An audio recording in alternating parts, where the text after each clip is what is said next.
सत श्री अकाल जी दा खालस टीवी देखने वाले देश दुनिया के साढ़े सारे दर्शकों का बहुत बहुत स्वागत है। पंजाब दीयां खास खबरां दे खास बुलेटिन दे नाल मैं हरशरण कौर। अज 12 मई है, दिन वीरवार है। खबरां तो पहला अज दे दिन दा इतिहास तुहानूं दस दिंदे हां।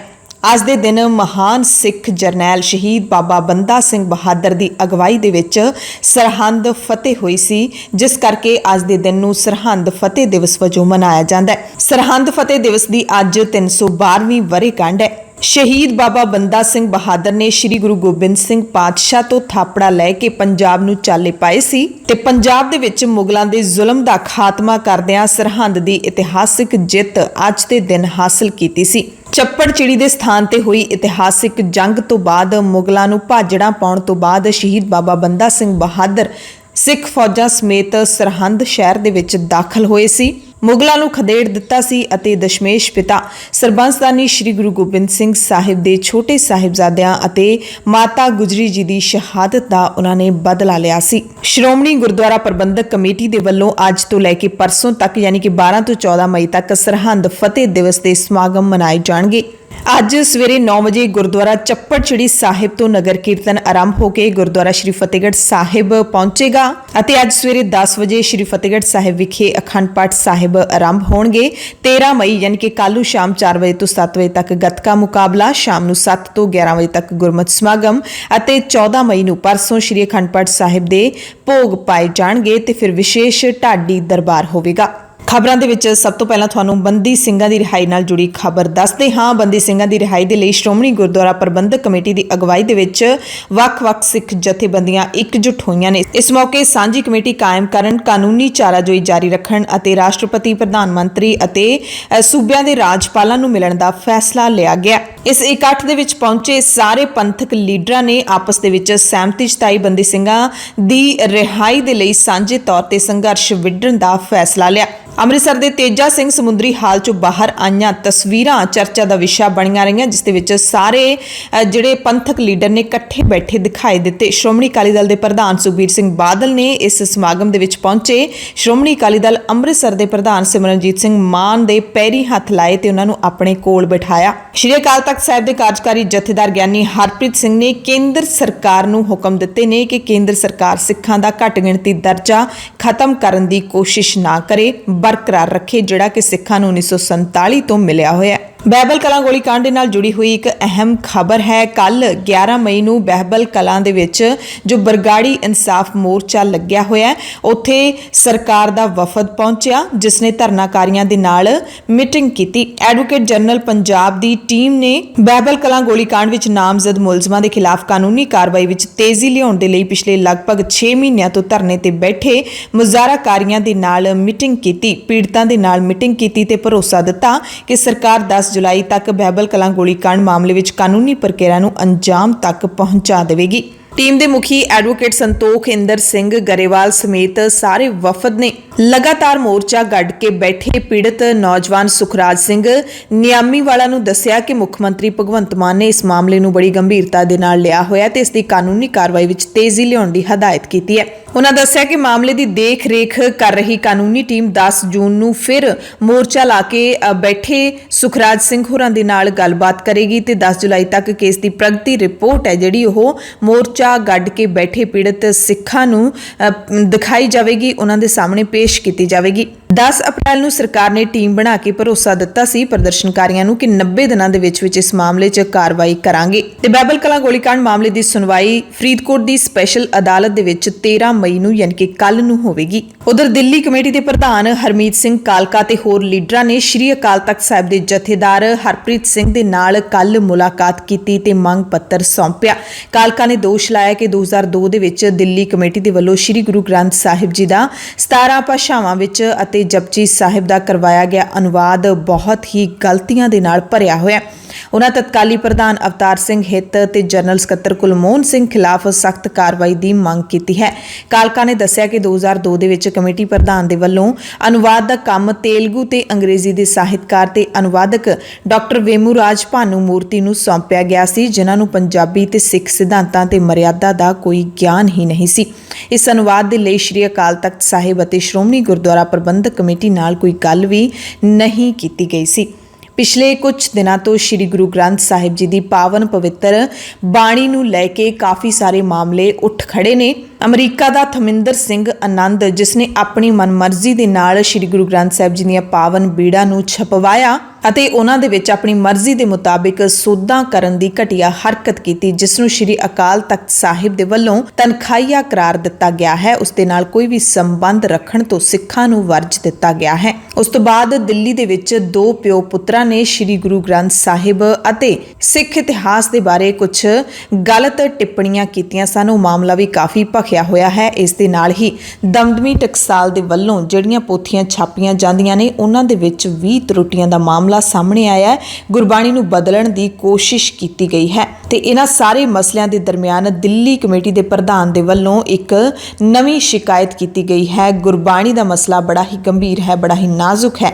ਇਹਨਾਂ ਮਸਲਿਆਂ ਦੇ ਉੱਤੇ ਸ੍ਰੀ ਅਕਾਲ ਤਖਤ ਸਾਹਿਬ ਦੇ ਵੱਲੋਂ ਕੀ ਫੈਸਲਾ ਲਿਆ ਜਾਏਗਾ, ਕਿਵੇਂ ਇਹਨਾਂ ਹਰਕਤਾਂ ਨੂੰ ਰੋਕਿਆ ਜਾਏਗਾ ਕਿ ਸ੍ਰੀ ਗੁਰੂ ਗ੍ਰੰਥ ਸਾਹਿਬ ਜੀ ਦੀ ਬਾਣੀ ਨੂੰ ਹੀ ਬਦਲਣ ਦੀ ਕੋਸ਼ਿਸ਼ ਕੀਤੀ ਜਾ ਰਹੀ ਹੈ, ਜਿਹੜਾ ਕਿ ਸਿੱਖ ਕੌਮ ਦੇ ਕੋਲ ਇੱਕ ਸਭ ਤੋਂ ਮਜ਼ਬੂਤ, ਇੱਕ ਸਭ ਤੋਂ ਤਾਕਤਵਰ ਉਹਨਾਂ ਦੇ ਕੋਲ ਚੀਜ਼ ਹੈ, ਕਿਉਂਕਿ ਇਹ ਗੁਰਬਾਣੀ ਸ੍ਰੀ ਗੁਰੂ ਗ੍ਰੰਥ ਸਾਹਿਬ ਦੀ ਬਾਣੀ ਹੈ, ਜਿਹੜੀ ਉਹ ਗੁਰੂ ਸਾਹਿਬਾਨਾਂ ਦੇ ਵੱਲੋਂ ਆਪ ਰਚੀ ਗਈ ਬਾਣੀ ਹੈ। ਤੇ ਜੇ ਇਸ ਨੂੰ ਕੋਈ ਬਦਲਣ ਦੀ ਕੋਸ਼ਿਸ਼ ਕਰਦਾ ਹੈ ਤਾਂ ਇਸ ਦੇ ਪਿੱਛੇ ਕਿਸੇ ਡੂੰਘੀ ਸਾਜ਼ਿਸ਼ ਦਾ ਹੀ ਖਦਸ਼ਾ ਲੱਗਦਾ ਹੈ। ਹੁਣ ਗੱਲ ਕਰਾਂਗੇ ਪੰਜਾਬ ਦੇ ਨੌਜਵਾਨ ਬਲਵਿੰਦਰ ਸਿੰਘ ਦੀ, ਜਿਹੜਾ ਹਲਕਾ ਗਿੱਦੜਬਾਹਾ ਦੇ ਪਿੰਡ ਮੱਲਣ ਦਾ ਰਹਿਣ ਵਾਲਾ ਹੈ, ਪਰ ਇਸ ਵਕਤ ਸਾਊਦੀ ਅਰਬ ਦੀ ਜੇਲ੍ਹ ਵਿੱਚ ਕੈਦ ਹੈ। ਉੱਥੋਂ ਦੀ ਅਦਾਲਤ ਨੇ 15 ਮਈ ਨੂੰ ਬਲਵਿੰਦਰ ਸਿੰਘ ਦਾ ਸਿਰ ਕਲਮ ਕਰਨ ਦਾ ਹੁਕਮ ਜਾਰੀ ਕੀਤਾ ਹੈ। ਅਦਾਲਤ ਨੇ ਬਲਵਿੰਦਰ ਨੂੰ ਮੌਤ ਦੀ ਸਜ਼ਾ ਤੋਂ ਬਚਣ ਲਈ 2 ਕਰੋੜ ਰੁਪਏ ਦੀ ਬਲੱਡ ਮਨੀ ਭਰਨ ਦਾ ਰਾਹ ਵੀ ਦਿੱਤਾ ਹੈ। ਬਲਵਿੰਦਰ ਦੇ ਭਰਾ ਪ੍ਰਗਟ ਸਿੰਘ ਨੇ ਦੱਸਿਆ ਕਿ ਬਲਵਿੰਦਰ 2008 ਵਿੱਚ ਸਾਊਦੀ ਅਰਬ ਗਿਆ ਸੀ।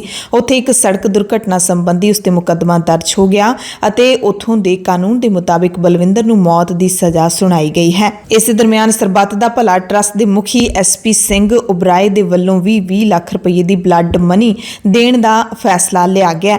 ਕੱਲ ਇਲਾਕੇ ਦੀਆਂ ਕਿਸਾਨ ਜਥੇਬੰਦੀਆਂ ਦੇ ਲੀਡਰਾਂ ਨੇ ADC ਦੇ ਨਾਲ ਮੁਲਾਕਾਤ ਕਰਕੇ ਮੁੱਖ ਮੰਤਰੀ ਦੇ ਨਾਮ ਮੰਗ ਪੱਤਰ ਸੌਂਪਿਆ ਹੈ ਅਤੇ ਅਪੀਲ ਕੀਤੀ ਹੈ ਕਿ ਮੁੱਖ ਮੰਤਰੀ ਭਗਵੰਤ ਮਾਨ ਬਾਕੀ ਰਕਮ ਸਰਕਾਰੀ ਖਜ਼ਾਨੇ ਵਿੱਚੋਂ ਪਰਿਵਾਰ ਨੂੰ ਮੁਹੱਈਆ ਕਰਵਾਉਣ ਤਾਂ ਜੋ ਬਲਵਿੰਦਰ ਸਿੰਘ ਨੂੰ ਮੌਤ ਦੇ ਮੂੰਹ ਚੋਂ ਬਚਾਇਆ ਜਾ ਸਕੇ। ਉਧਰ ਲੁਧਿਆਣਾ ਤੋਂ ਪੰਜਾਬ ਦੇ ਸ਼ਾਹੀ ਇਮਾਮ ਮੌਲਾਨਾ ਮੁਹੰਮਦ ਉਸਮਾਨ ਰਹਿਮਾਨ ਲੁਧਿਆਣਵੀ ਨੇ ਸਾਊਦੀ ਅਰਬ ਦੇ ਬਾਦਸ਼ਾਹ ਸ਼ਹਿਜ਼ਾਦਾ ਮੁਹੰਮਦ ਬਿਨ ਸਲਮਾਨ ਨੂੰ ਖਾਸ ਚਿੱਠੀ ਈਮੇਲ ਰਾਹੀਂ ਭੇਜੀ ਹੈ। ਬਲਵਿੰਦਰ ਸਿੰਘ ਦੀ ਮੌਤ ਦੀ ਸਜ਼ਾ ਮਾਫ ਕਰਨ ਦੀ ਅਪੀਲ ਵੀ ਕੀਤੀ ਹੈ। ਮੋਹਾਲੀ ਧਮਾਕਾ ਮਾਮਲੇ ਦੇ ਵਿੱਚ ਪੰਜਾਬ ਪੁਲਿਸ ਨੇ ਤਰਨਤਾਰਨ ਤੋਂ 26 ਸਾਲ ਦੇ ਨੌਜਵਾਨ ਨਿਸ਼ਾਨ ਸਿੰਘ ਨੂੰ ਗ੍ਰਿਫਤਾਰ ਕੀਤਾ ਹੈ, ਜਿਸ ਦੇ ਖਿਲਾਫ ਪਹਿਲਾਂ ਵੀ ਕਈ ਸਾਰੇ ਕੇਸ ਦਰਜ ਨੇ। ਪੁਲਿਸ ਨੇ ਇਸ ਮਾਮਲੇ ਵਿੱਚ 10 ਹੋਰ ਸ਼ੱਕੀ ਵਿਅਕਤੀਆਂ ਨੂੰ ਹਿਰਾਸਤ ਦੇ ਵਿੱਚ ਲਿਆ ਹੈ। ਸੁਪਰੀਮ ਕੋਰਟ ਨੇ ਵੱਡਾ ਹੁਕਮ ਸੁਣਾਉਂਦਿਆਂ ਹੋਇਆਂ ਪੂਰੇ ਮੁਲਕ ਦੇ ਵਿੱਚ ਦੇਸ਼ ਧਰੋਹ ਕਾਨੂੰਨ ਦੇ ਅਮਲ ਤੇ ਰੋਕ ਲਾ ਦਿੱਤੀ ਹੈ। ਨਜ਼ਰਸਾਨੀ ਤੱਕ ਧਾਰਾ 124A ਤਹਿਤ ਨਵਾਂ ਕੇਸ ਦਰਜ ਕਰਨ ਤੋਂ ਵਰਜਿਆ ਹੈ। ਸਾਰੀਆਂ ਸੂਬਾ ਸਰਕਾਰਾਂ ਤੇ ਕੇਂਦਰ ਸਰਕਾਰ ਨੂੰ ਇਹ ਹੁਕਮ ਸਖਤੀ ਨਾਲ ਦਿੱਤੇ ਗਏ ਨੇ ਕਿ ਜਦੋਂ ਤੱਕ ਇਸ ਮਸਲੇ ਦੀ ਕੇਸ ਦਾ ਨਿਬੇੜਾ ਨਹੀਂ ਹੁੰਦਾ, ਉਦੋਂ ਤੱਕ ਕਿਸੇ ਵੀ ਖਿਲਾਫ ਦੇਸ਼ ਧਰੋਹ ਦਾ ਕਾਨੂੰਨ ਦਰਜ ਨਾ ਕੀਤਾ ਜਾਵੇ। ਇਸ ਫੈਸਲੇ ਦੀ ਸ਼ਲਾਘਾ ਕਰਦਿਆਂ ਕਾਂਗਰਸ ਨੇ ਕਿਹਾ ਕਿ ਸੱਚ ਦੀ ਆਵਾਜ਼ ਨੂੰ ਹੋਰ ਦਬਾਇਆ ਨਹੀਂ ਜਾ ਸਕਦਾ। ਇਹ ਸਪਸ਼ਟ ਸੁਨੇਹਾ ਹੈ ਸੁਪਰੀਮ ਕੋਰਟ ਦੇ ਫੈਸਲੇ ਤੋਂ ਬਾਅਦ ਹਕੂਮਤ ਨੂੰ। ਖੱਬੀਆਂ ਧਿਰਾਂ ਨੇ ਮੰਗ ਕੀਤੀ ਹੈ ਕਿ ਸੁਪਰੀਮ ਕੋਰਟ ਨੂੰ ਦੇਸ਼ ਧਰੋਹ ਕਾਨੂੰਨ ਤੇ ਸਰਕਾਰ ਵੱਲੋਂ ਨਜ਼ਰਸਾਨੀ ਕੀਤੇ ਜਾਣ ਦੀ ਉਡੀਕ ਕਰਨ ਦੀ ਥਾਂ ਇਸ ਵਿਵਾਦਿਤ ਕਾਨੂੰਨ ਨੂੰ ਹੀ ਰੱਦ ਕਰ ਦੇਣਾ ਚਾਹੀਦਾ ਹੈ। ਭਾਰਤ ਸਰਕਾਰ ਨੇ ਬੈਂਕਾਂ ਦੇ ਲੈਣ ਦੇਣ ਨਾਲ ਸੰਬੰਧਿਤ ਇੱਕ ਨਵਾਂ ਨਿਯਮ ਐਲਾਨ ਦਿੱਤਾ ਹੈ। ਬੈਂਕ ਦੇ ਵਿੱਚੋਂ 20 ਲੱਖ ਤੋਂ ਵੱਧ ਦੇ ਲੈਣ ਦੇਣ ਤੇ ਪੈਨ ਜਾਂ ਆਧਾਰ ਨੰਬਰ ਜ਼ਰੂਰੀ ਕਰ ਦਿੱਤਾ ਗਿਆ। ਯਾਨੀ ਕਿ ਜੇ ਤੁਸੀਂ 20 ਲੱਖ ਤੋਂ ਵੱਧ ਦੀ ਰਾਸ਼ੀ ਜਮ੍ਹਾਂ ਕਰਵਾਉਣੀ ਹੈ ਬੈਂਕ ਦੇ ਵਿੱਚ ਜਾਂ ਫਿਰ ਕਢਵਾਉਣੀ ਹੈ ਤਾਂ ਤੁਹਾਨੂੰ ਪੈਨ ਜਾਂ ਆਧਾਰ ਨੰਬਰ ਦੇਣਾ ਜ਼ਰੂਰੀ ਹੋਵੇਗਾ। Central board of direct Texas ਯਾਨੀ ਕਿ CBDT ਨੇ ਇੱਕ ਨੋਟੀਫਿਕੇਸ਼ਨ ਜਾਰੀ ਕੀਤਾ ਹੈ ਕਿ ਇੱਕ ਵਿੱਤੀ ਵਰ੍ਹੇ ਦੇ ਵਿੱਚ ਵੱਡੀ ਰਾਸ਼ੀ ਦਾ ਲੈਣ ਦੇਣ ਕਰਨ ਲਈ ਪੈਨ ਨੰਬਰ ਦੀ ਜਾਣਕਾਰੀ ਦੇਣਾ ਜਾਂ ਆਧਾਰ ਦੀ ਬਾਇਓਮੈਟ੍ਰਿਕ ਪੁਸ਼ਟੀ ਕਰਨਾ ਜ਼ਰੂਰੀ ਹੋਵੇਗਾ। ਇਸ ਤੋਂ ਇਲਾਵਾ ਕਿਸੇ ਬੈਂਕ ਜਾਂ ਡਾਕਘਰ ਵਿੱਚ ਚਾਲੂ ਖਾਤਾ ਜਾਂ ਕੈਸ਼ ਕ੍ਰੈਡਿਟ ਖਾਤਾ ਖੋਲ੍ਹਣ ਦੇ ਲਈ ਵੀ ਇਹ ਜ਼ਰੂਰੀ ਹੋਵੇਗਾ। ਪੰਜਾਬ ਦੀ ਜ਼ਮੀਨ ਬਚਾਓ ਮੁਹਿੰਮ ਪੂਰੇ ਜ਼ੋਰ ਸ਼ੋਰ ਦੇ ਨਾਲ ਚੱਲ ਰਹੀ ਹੈ ਤੇ ਮੁੱਖ ਮੰਤਰੀ ਨੇ ਹੁਣ ਜ਼ਮੀਨਾਂ ਦੇ ਉੱਤੇ ਨਜਾਇਜ਼ ਕਬਜ਼ੇ ਕਰਨ ਵਾਲਿਆਂ ਨੂੰ ਪਰਚੇ ਤੇ ਖਰਚੇ ਦੀ ਚੇਤਾਵਨੀ ਦਿੱਤੀ ਹੈ। 31 ਮਈ ਤੱਕ ਦਾ ਸਮਾਂ ਦਿੱਤਾ ਹੈ ਤੇ ਮੁੱਖ ਮੰਤਰੀ ਦੀ ਚੇਤਾਵਨੀ ਤੋਂ ਬਾਅਦ ਕੱਲ ਸ਼ਾਮ ਤੱਕ ਨਜਾਇਜ਼ ਕਬਜ਼ਾ ਕਰਨ ਵਾਲੇ ਲੋਕਾਂ ਨੇ 300 ਏਕੜ ਜ਼ਮੀਨ ਛੱਡਣ ਦੀ ਖੁਦ ਹੀ ਪੇਸ਼ਕਸ਼ ਕਰ ਦਿੱਤੀ। ਬੀਬੀ ਰਜਿੰਦਰ ਕੌਰ ਭੱਠਲ ਨੇ ਵੀ ਇੱਕ ਜ਼ਮੀਨ ਆਪਣੇ ਆਪ ਛੱਡਣੀ ਸ਼ੁਰੂ ਕਰ ਦਿੱਤੀ ਹੈ। ਅੱਗੇ ਵਿਸਥਾਰ ਦੇ ਵਿੱਚ ਤੁਹਾਨੂੰ ਦੱਸਾਂਗੇ। ਪੰਜਾਬ ਪੁਲਿਸ ਨੇ ਸੂਬੇ ਦੇ ਕਈ ਵੱਡੇ ਸਿਆਸਤਦਾਨਾਂ ਨੂੰ ਝਟਕਾ ਦੇ ਦਿੱਤਾ ਹੈ। 8 ਵੱਡੇ ਲੀਡਰਾਂ ਦੀ ਸੁਰੱਖਿਆ ਘਟਾ ਦਿੱਤੀ ਹੈ। ਹਰਸਿਮਰਤ ਕੌਰ ਬਾਦਲ, ਸੁਨੀਲ ਜਾਖੜ, ਰਜਿੰਦਰ ਕੌਰ ਭੱਠਲ, ਓਮ ਪ੍ਰਕਾਸ਼ ਸੋਨੀ ਅਤੇ ਹੋਰ ਕਈ ਸਾਬਕਾ ਵਿਧਾਇਕਾਂ ਤੇ ਮੰਤਰੀਆਂ ਦੀ ਜਿਹੜੀ ਸੁਰੱਖਿਆ ਉਸ ਦੇ ਵਿੱਚ ਕੱਟ ਲਾ ਦਿੱਤਾ ਗਿਆ ਹੈ। ਕਈਆਂ ਦੀ Y ਤੇ Z ਸੁਰੱਖਿਆ ਖਤਮ ਕਰ ਦਿੱਤੀ ਗਈ ਹੈ ਅਤੇ ਸਰਕਾਰੀ ਵਾਹਨ ਵੀ ਵਾਪਸ ਲਏ ਗਏ ਨੇ।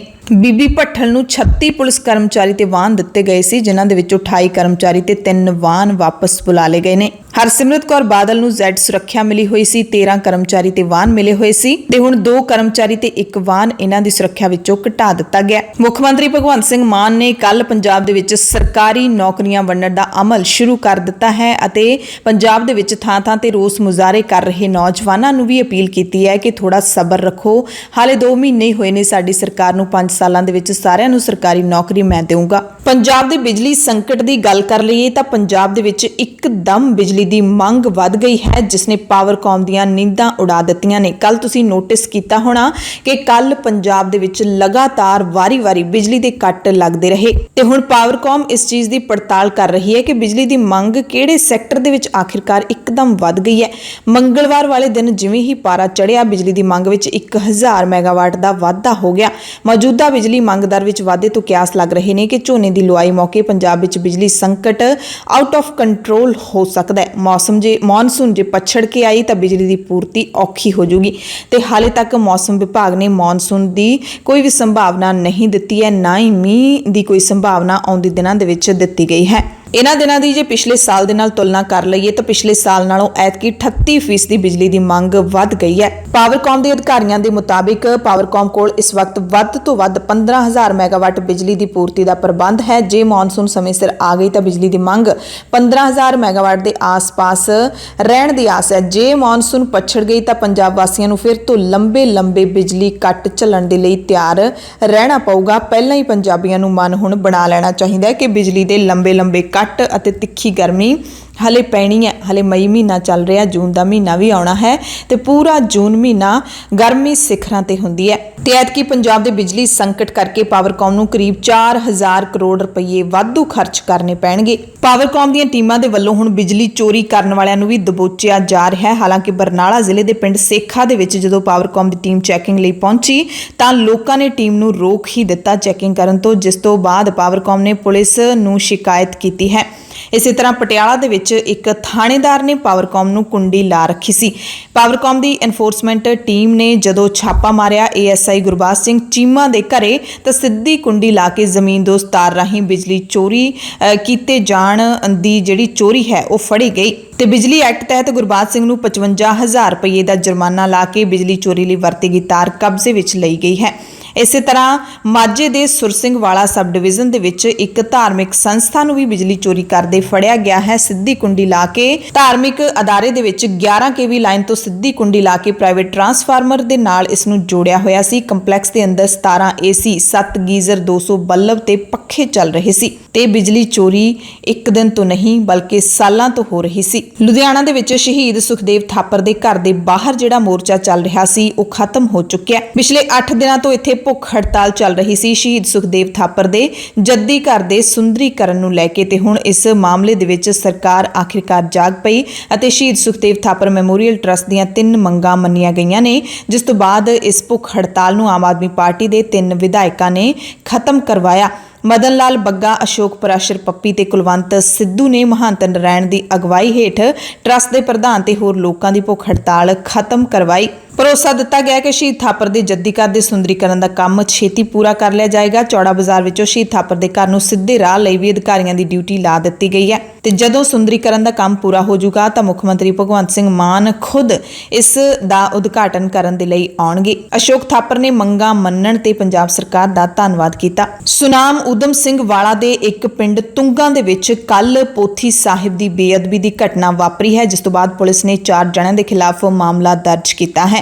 ਘਟਨਾ ਦਾ ਪਤਾ ਲੱਗਦਿਆਂ ਹੀ ਆਲੇ ਦੁਆਲੇ ਦੀਆਂ ਸਿੱਖ ਜਥੇਬੰਦੀਆਂ, ਦਮਦਮੀ ਟਕਸਾਲ, ਨਿਹੰਗ ਸਿੰਘ ਜਥੇਬੰਦੀਆਂ ਤੇ SCPC ਦੇ ਨੁਮਾਇੰਦੇ ਵੀ ਮੌਕੇ ਤੇ ਪਹੁੰਚ ਗਏ ਸੀ। ਲੁਧਿਆਣਾ ਤੋਂ ਲੁੱਟ ਦੀ ਖਬਰ ਹੈ, ਜਿੱਥੇ ਸਥਾਨਕ ਫੋਕਲ ਪੁਆਇੰਟ ਦੇ ਫੇਜ਼ 7 ਦੇ ਵਿੱਚ ਬਾਅਦ ਦੁਪਹਿਰ ਯਾਨੀ ਕਿ ਸਿਖਰ ਦੁਪਹਿਰੇ ਕੱਪੜਾ ਫੈਕਟਰੀ ਦੇ ਵਰਕਰਾਂ ਨੂੰ ਬੰਦੀ ਬਣਾ ਕੇ ਲੁਟੇਰਿਆਂ ਨੇ 15 ਲੱਖ ਰੁਪਈਆ ਲੁੱਟ ਲਿਆ।